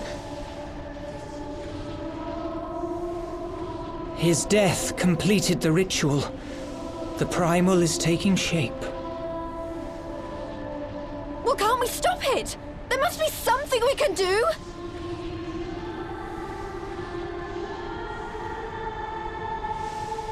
There is one thing. What? Hey! Where do you think you're going? Master Louisoix briefly contained Bahamut by means of a potent spell of sealing. I will now attempt to do the same. But that's impossible! We would need hours to collect the necessary ether, if not days! Ah, Alphino, though I concede it may not always be apparent, I was ever your grandsire's finest pupil. Tumtumati, of course! The staff still holds enormous power, broken or not. Don't you dare, Papalimo! I know how that spell works.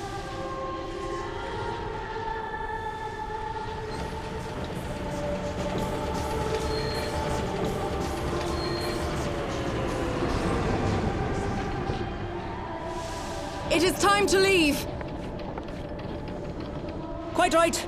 Quickly now, off you go! The further away, the better! No! If you're staying, then so am I! No, Ida! There is a path only you can walk, and it must not end here, not like this!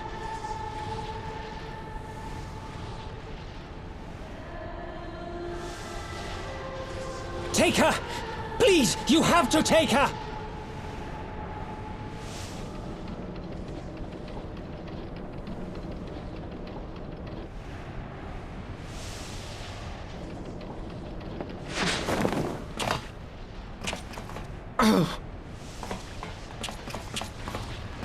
What? No! Damn it, Thancred! Put me down! Thancred! This is one battle you cannot fight. Away with you! Go!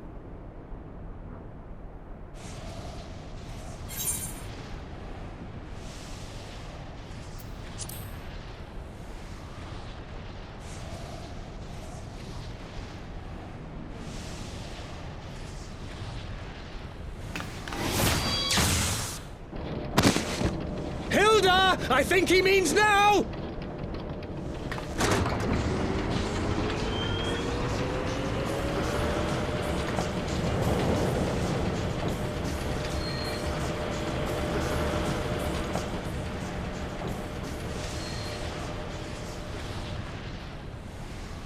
I bid thee farewell again, my dear Ida.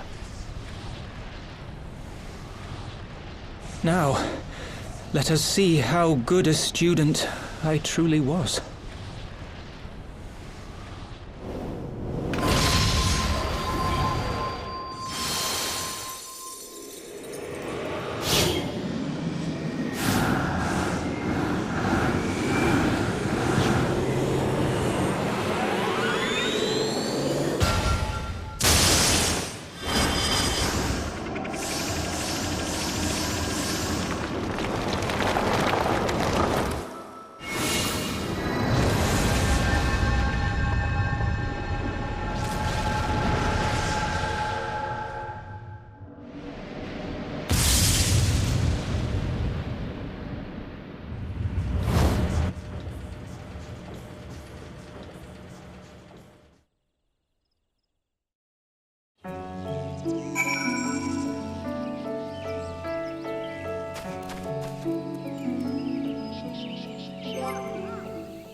A word, if you would, good sir. This place, it is within the realm of Eorzea. You're an odd-looking fellow, aren't you? Still, takes all sorts, I suppose. This here's Vesper Bay, Thanalan's door to the ocean, as some folk like to call it.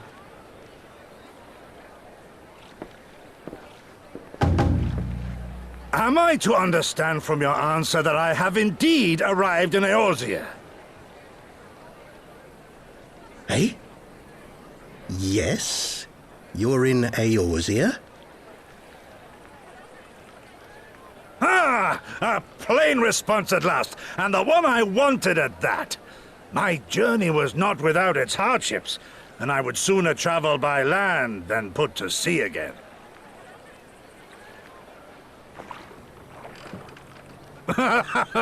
You do not believe that so small a bark could bear me across the ocean? Such timid little sailors. I had but to set my course and set my jaw till I made port.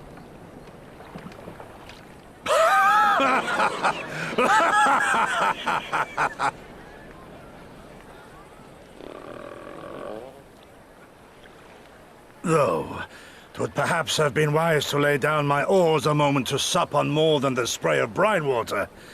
By the trembling of my limbs, I sense a brief repast may be in order. Nay, I will not hearken to the feeble grumblings of an empty belly. Duty comes before all.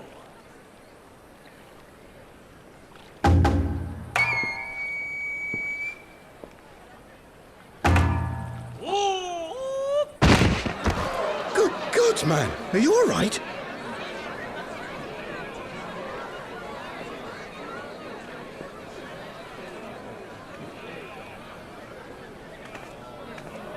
Thou art far indeed from home, friend.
Dear friends, pray accept my heartfelt thanks for your efforts in defense of Gridania's borders.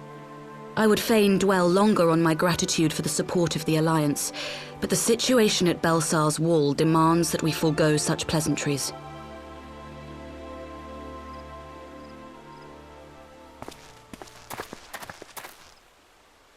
According to our most recent intelligence, the cocoon of light that formed in the air above the wall remains undimmed and unbroken.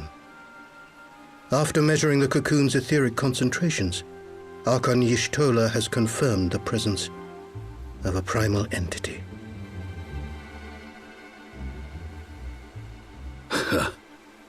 So we must assume that Ilbert's thrice-damned god is indeed trapped within. And what news of the Imperials? They're not like to ignore such a spectacle. Sir, a Garlean airship was observed making an approach, but the vessel was destroyed when it drew near. The Empire appears to have made no subsequent attempts to reach the object.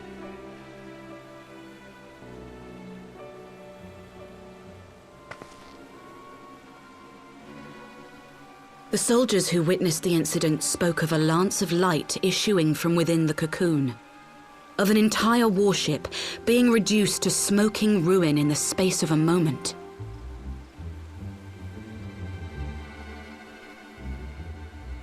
Veterans of Cartano, meanwhile, likened the destruction to that wrought by the fiery wrath of Bahamut.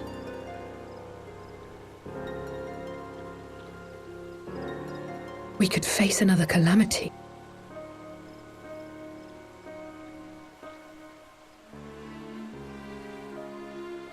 So the Primal is awake then? Contained, yes, but for how long? We must destroy it now, lest it break free. Agreed. There is, however, the small matter of how to get close enough to a being that swats warships from the sky as you would a bothersome gnat.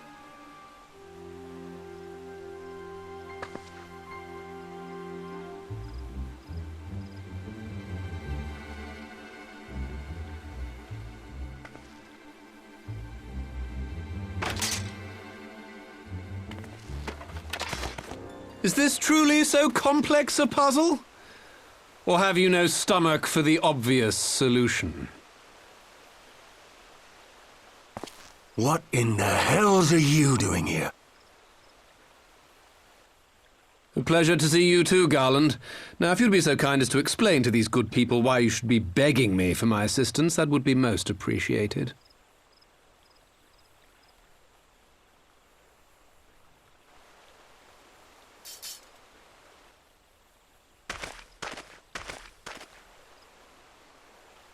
Who is this man?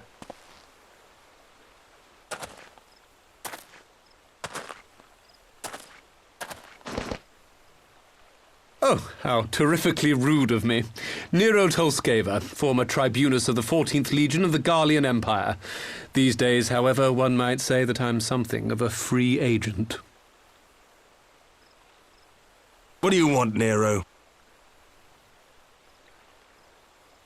I was getting to that.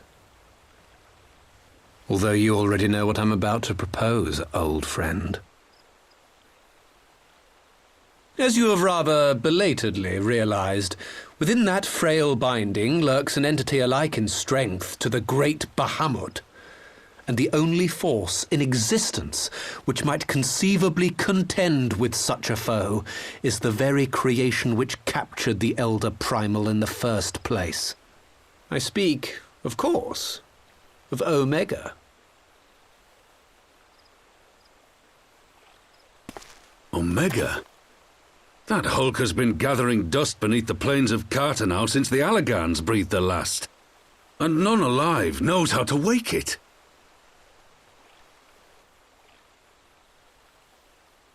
I'm sorry? Do you understand who it is with whom you have the privilege of speaking? I'm Nero Tolskeva, Master Engineer, the mechanical genius who restored the Ultima weapon to full operational capacity. And as luck would have it, I am graciously offering you the use of my considerable expertise. And what, you just expect us to accept? You're a fool if you think your deeds at the Crystal Tower are enough to win my trust, Nero. Trust? You wound me, Garland. All those years, studying side by side at the Academy, sharing both trial and triumph, we were countrymen once, you and I. But sentiment aside, have you a better solution? Or do you mean to send in your vaunted hero there, as you always do, and pray the world is not engulfed in flame?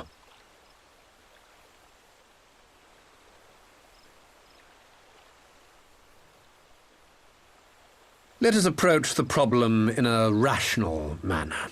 Does not the fact that Omega slumbers in stasis point to the existence of some overriding technology?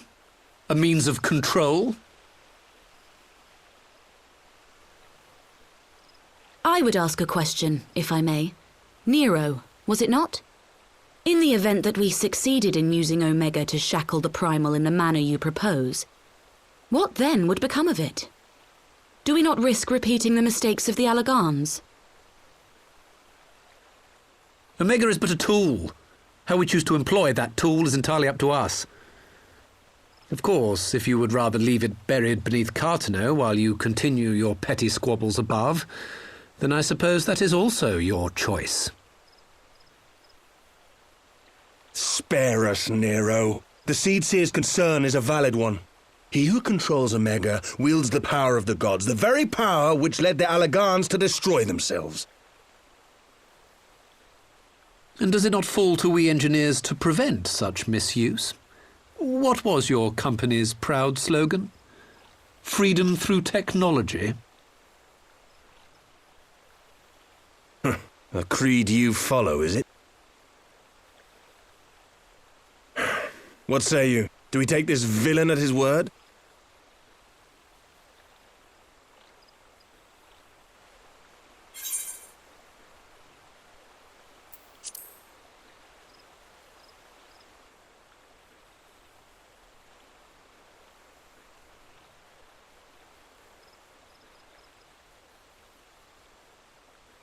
As will I. I don't like it, but then it doesn't look like we have much choice.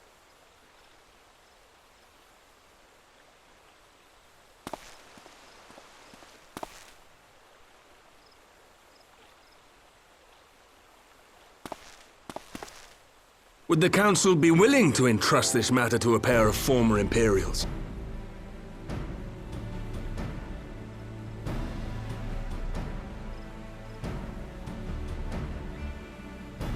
Yes. The task of restoring the Allagan relic will be yours. But the responsibility for its reawakening must remain with the Council. Do we condone this course of action? Aye. 'Twould seem we do. Let the record show that we invest this contingent with the authority to enter Cartano and take command of Omega. Sid, I appoint you leader of the expedition. Scions, I would ask that you assign some few of your number to escort Master Garland and supervise the other one.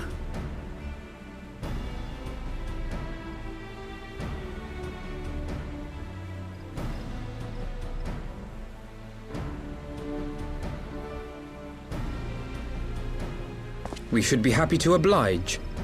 The politics of Cartano being what they are, I dare say our neutrality will prove useful in avoiding any unnecessary entanglements. If I am not mistaken, Doma occupies a similarly neutral position. Might we not persuade you to join the expedition, Lady Yugiri? If you suspected any foul play from Nero, you would be welcome to kill him.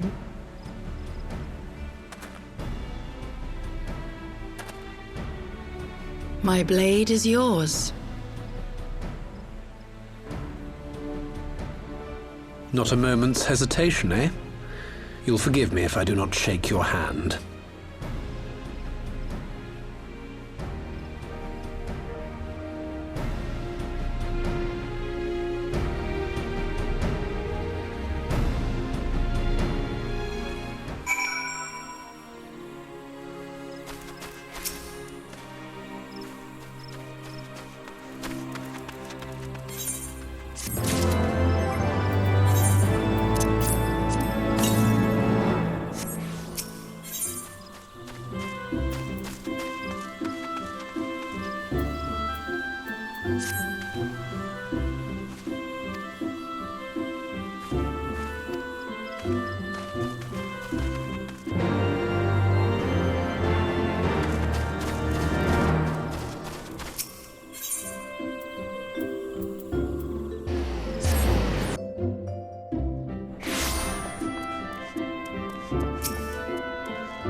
So these are the fabled headquarters of the Scions. I confess I would have expected an order of self-proclaimed warrior scholars to surround themselves with the fruits of man's enlightenment. And yet there's not so much as a single piece of magitech in sight. It never ceases to amaze me how primitive you Eorzeans truly are. Oh, I'll have you know that the Rising Stones is home to the very latest in magitech innovation. Wedge calls it the Mark 14 Thermocoil Boil Master, and it's the finest kettle I've ever had the pleasure to own.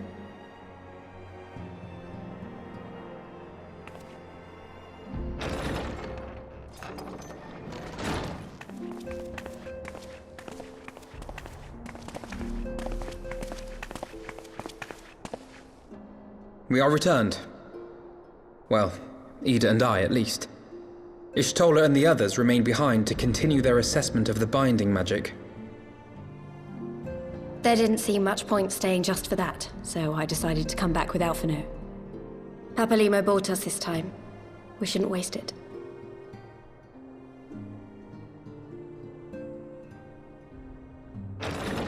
By your leave!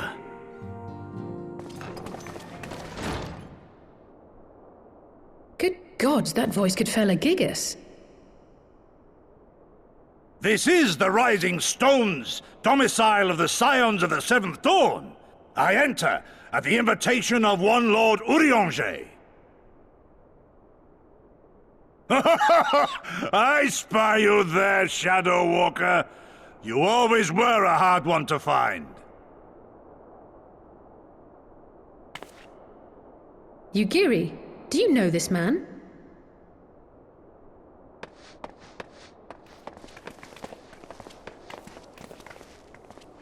Gosetsu! Why are you come to Eorzea? In search of you, Yugiri. For days and nights did I row across the angry sea. I made port in good spirits, only for my own flesh to betray me over the trifling matter of an empty belly. Collapsed in the street like an unfed stray I was, until Lord Eorzea came to my aid. Over a most welcome meal, we spoke of the plight of Doma, and I learned of our displaced countrymen's work to resettle this blighted land. 'Twas blind fortune that I was able to locate you so swiftly. But now we must make ready to depart. Our master languishes in dire peril, and Doma calls her daughter home.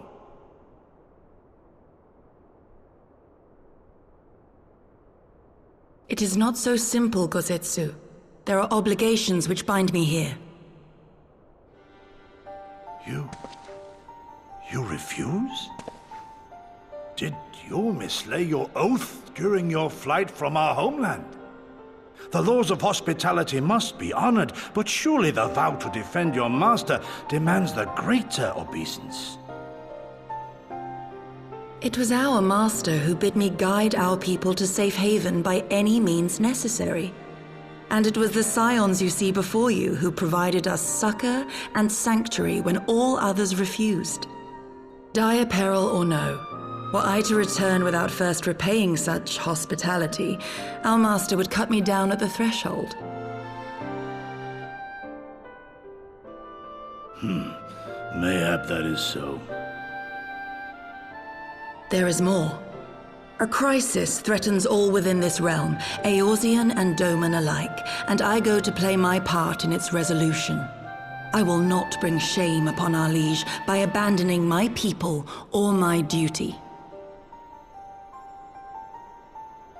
How very noble of you. Now, in the name of honor, kinship, and, yes, practicality, might I suggest we get this expedition underway? Or would you rather debate the finer points of duty and leave Omega to the Empire? The Empire? Yugiri, you draw steel against the curse of Garlemald?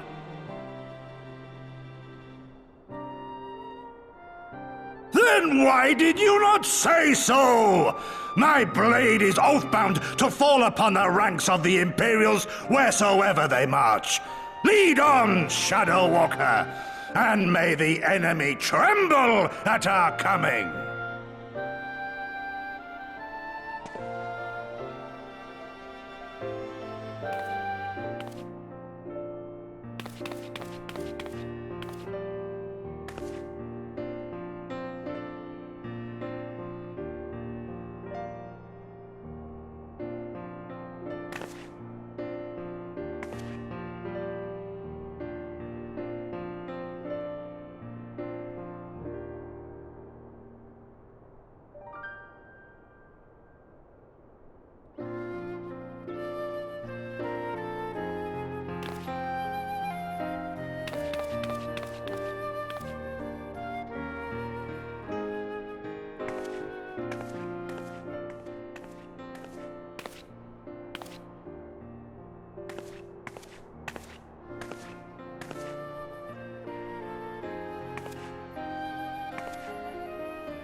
where was that? Ah.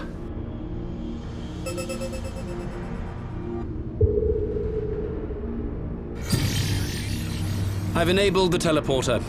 One brief jump and we shall arrive in Omega's control room. How convenient. You've been here before. Of course. It was no easy task threading a path through all the skirmishers. But how could I ignore the existence of such a fascinating toy? You may trust that my preliminary examination was suitably thorough. Trust? Aye. I trust your appetite for technology. I chased down a suspect airship, and who should I find but the traitor, Sid Garland.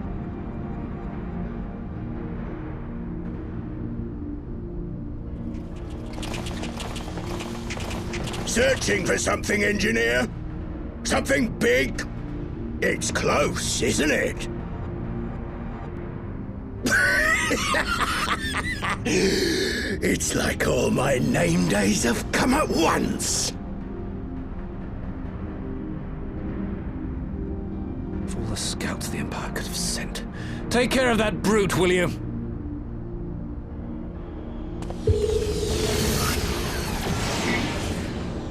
God damn it. Can't let Nero tinker around in there by himself. I'm sorry to leave you to it, but I dare say you'll manage without me. This clod has no idea who he's dealing with.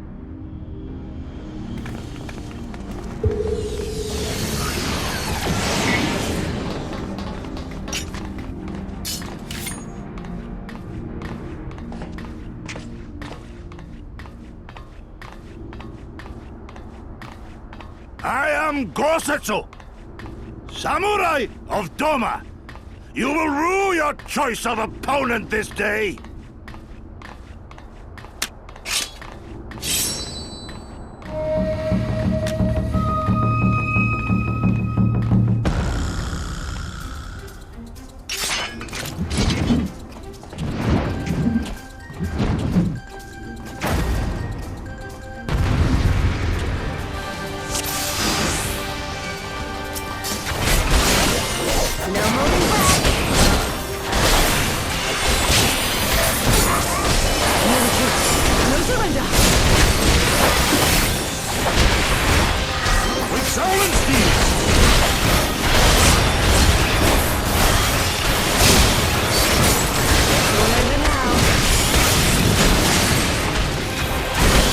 Your defense is nothing. Am I right to strike?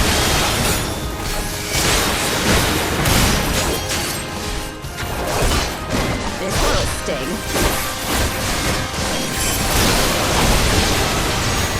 Leave this to me. Look upon a samurai of Doma!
prince of nothing. Look upon a samurai of summer! You watching, Pavalino?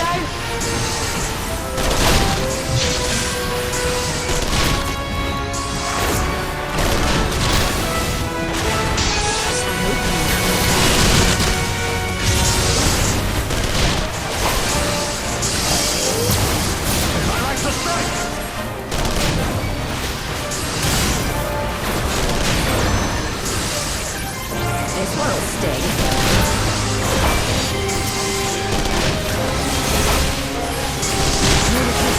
No surrender! With soul and steel!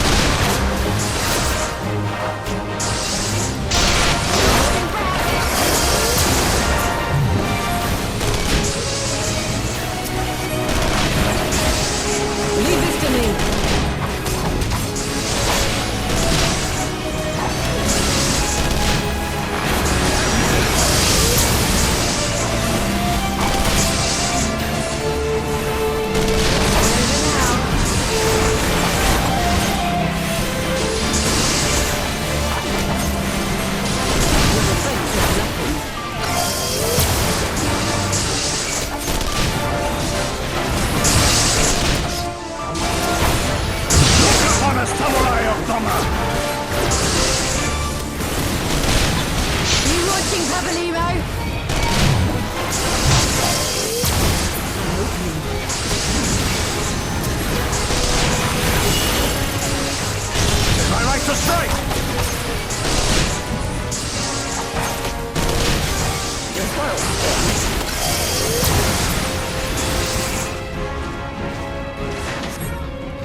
No retreat. No surrender.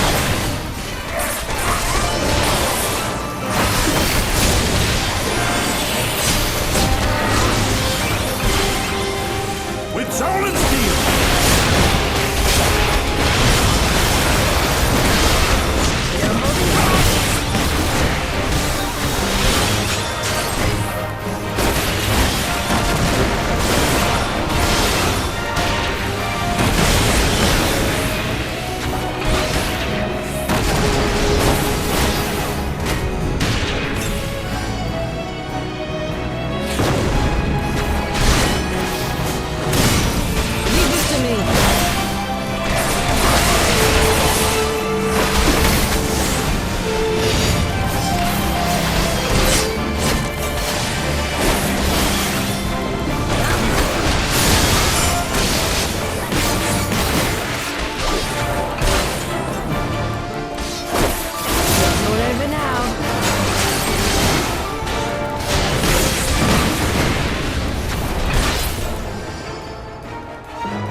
Temporal stasis disengaged. All systems operational. Garland? All clear on this side. It's waking up.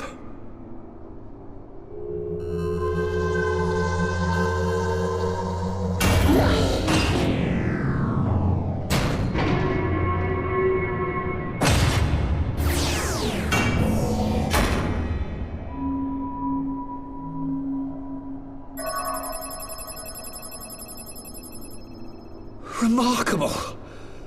Omega's sensors immediately detected the presence of the cocoon, even at this distance. They must have been set to scan for sources of energy exceeding certain magnitudes. I still don't see any means to control the machine directly. It seems to have been designed to act wholly autonomously.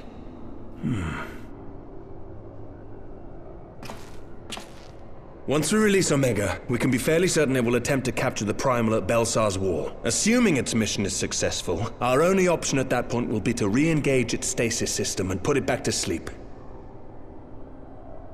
And should the machine happen to misbehave, we'll simply initiate an emergency shutdown. I confess we don't yet have a complete grasp of its capabilities, but I'm certain the details will not elude us for long. Well, I understood less than half of that.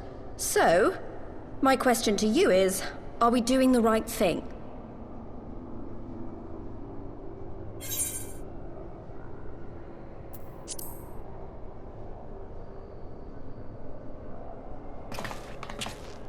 I suppose not.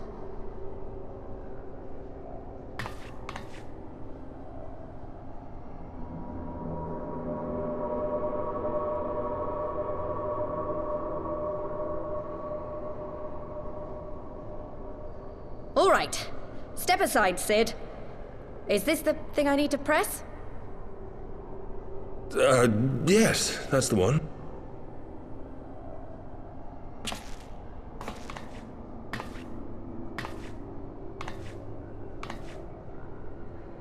You gave too much for us to waste this chance, Papalimo. So this is for you. And me.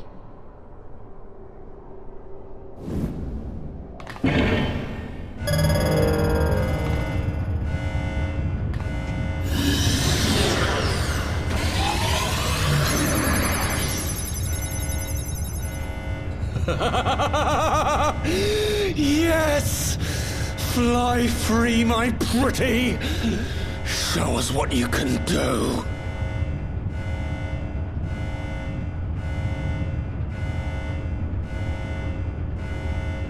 The launch sequence has begun. Omega is loose.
Huh? Omega has stopped transmitting. But that shouldn't be. I didn't engage the stasis system.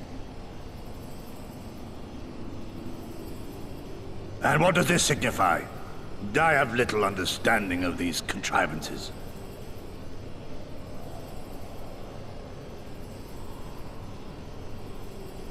The launch went exactly to plan, but all signals emanating from Omega have ceased. This may indicate any number of things, but we will need to join the Scions out in the field if we are to ascertain which one.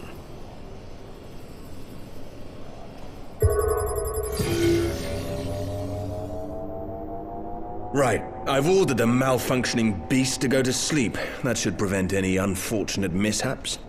I suggest we make our way back to Gridania.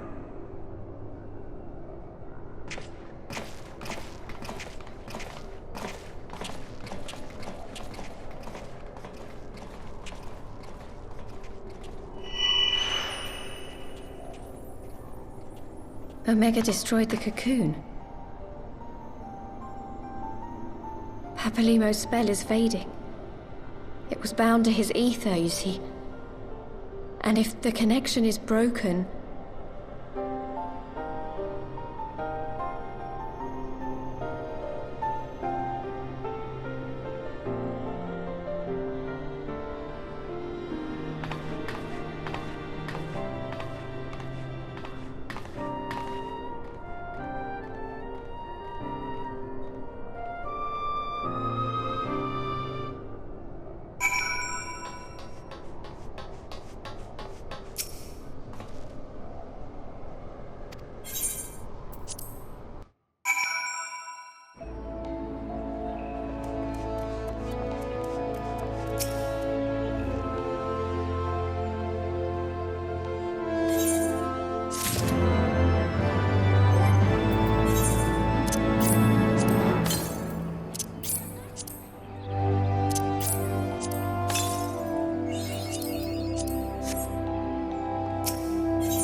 My friends, I cannot well express how glad I am to see you both unharmed.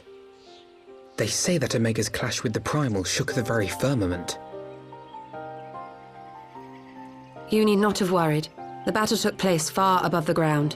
We were able to observe in relative safety, though I'm given to understand that there were casualties on the far side of the wall. It was like watching a nightmare unfold before our very eyes. Ilberd's primal manifested in the form of a colossal dragon, a being of pure violence. It burst forth from the cocoon with such terrible force. That such a horror should spring from the eyes of Nidhogg comes as no surprise. Nor do I wonder at its form.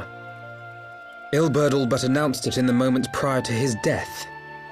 Plainly, it was his dying wish to visit a second calamity upon the Empire.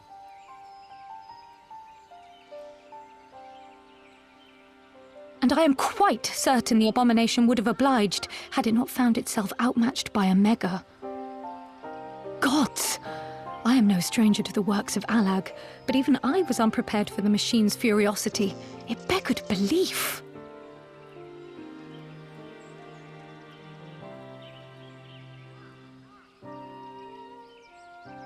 And how fares poor Ida in the midst of all this? Have you spoken with her? She's up on the platform, lost in thought.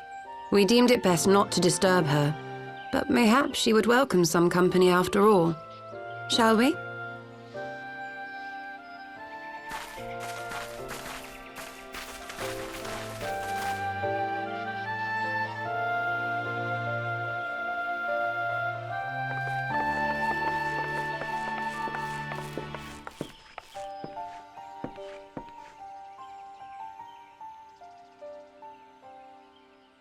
The light's gone. It was all we had left of him. Ida. I don't blame anyone. I knew what was going to happen. I knew the spell Papalimo meant to cast would drain away his life force. I knew that it would only buy us a little time.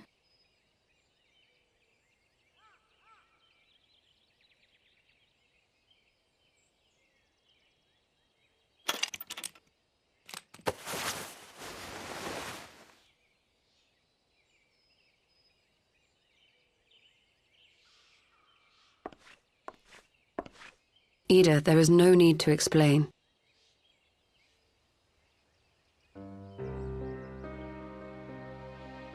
But there is. I can't hide in Papalimo's little shadow anymore, and I shouldn't hide behind my sister's mask.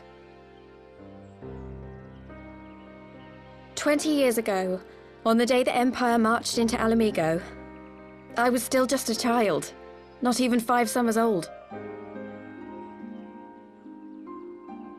My father had been one of the leaders of the revolution.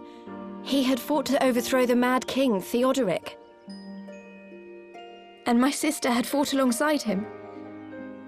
But she was strong and kind, and always knew what to do.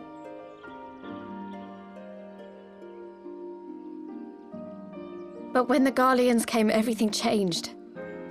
My father went to war against them too, and I never saw him again. After that, I remember a lot of running. My sister dragged me for malms and malms until we came to the city of Sharlayan. That was where she met Master Louis Soir. He introduced her to the Circle of Knowing, and she eventually became an Archon. She was your inspiration.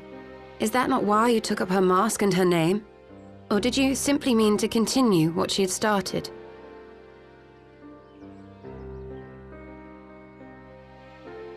You've known all along, haven't you? That I wasn't Ida.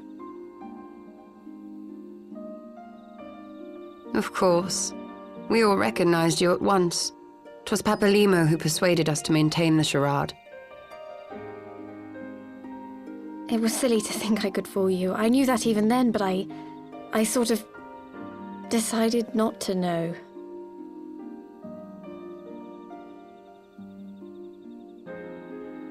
Ida died 6 years ago, on a mission to smuggle refugees out of Alamigo.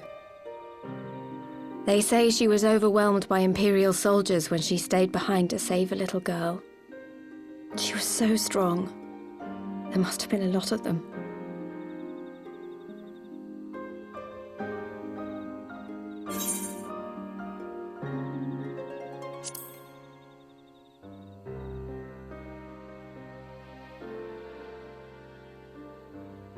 I'm sorry for lying to you.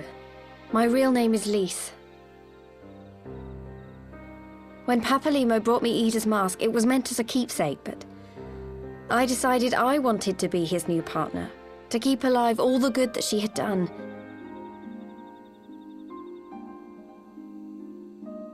I didn't want to become Ida, exactly. At the time, though, I still didn't know who I was myself, and it almost seemed easier to play the role. Papalimo agreed to help, of course, but it was never what he wanted for me. He wanted me to walk my own path, and those were his final words to me.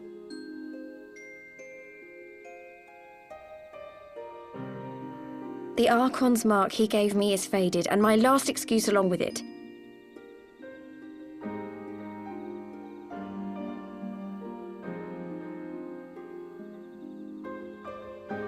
So this is it. Whatever I choose to do from now on, I do as Lise. And I choose to continue my family's fight. I want Alamigo to be the country that Ida and my father always wanted it to be.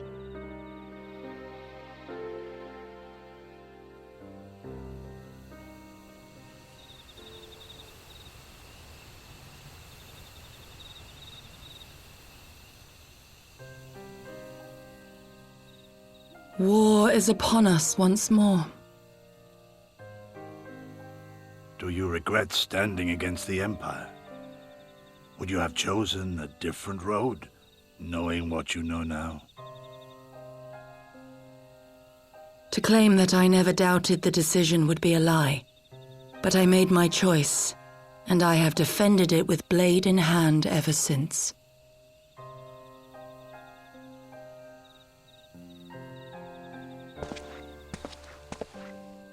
The battle continues, and our steel is needed.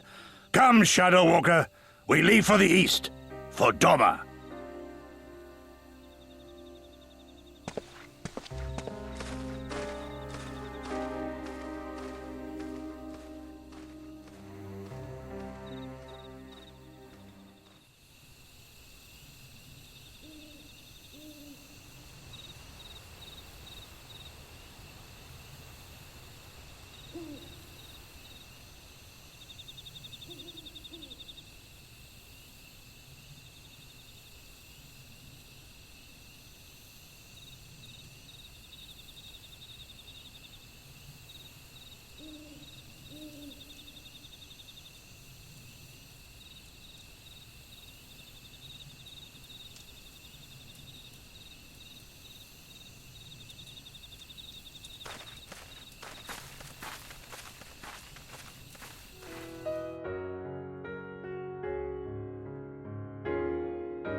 Children of the land, do you hear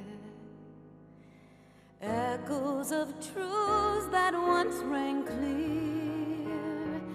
Two souls intertwined, one true love they did find, bringing land and heavens near.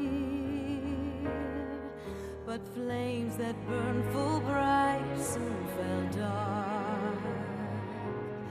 Memories dimmed by shadowed hearts.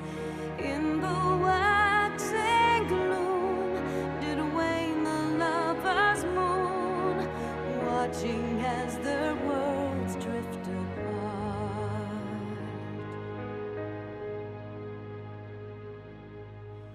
One soul's cry, a passion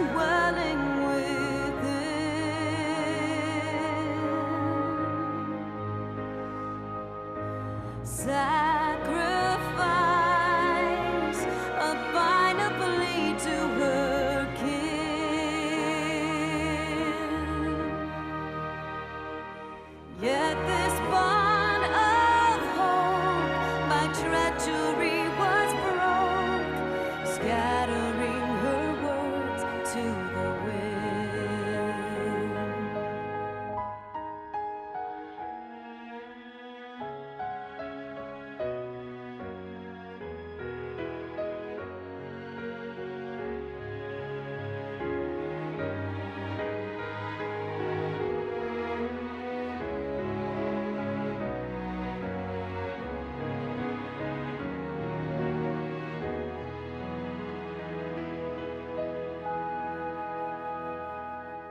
Swelling over long seas of blood are a song, and death an afterthought to those who fight for none alone,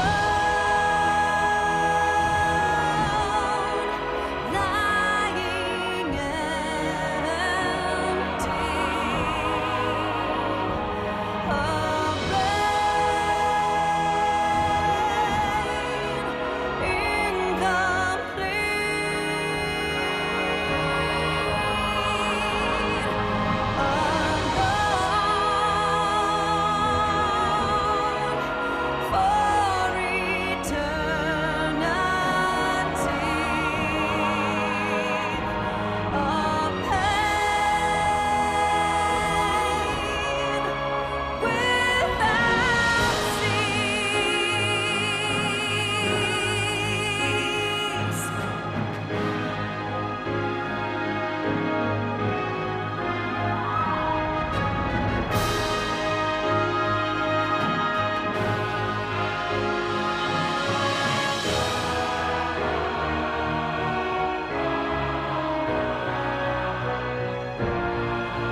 children of the land and sea lives.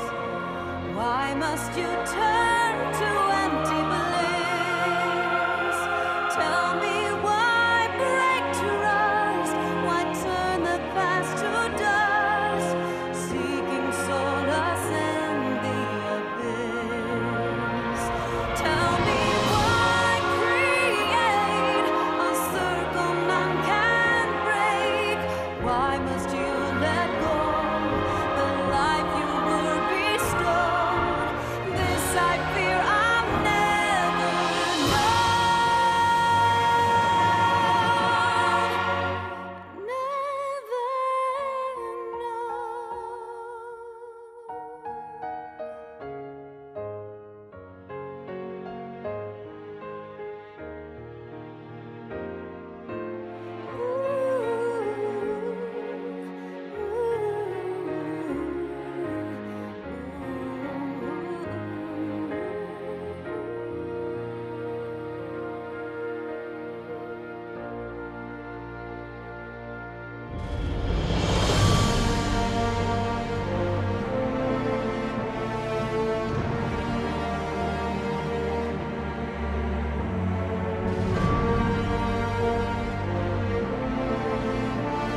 Between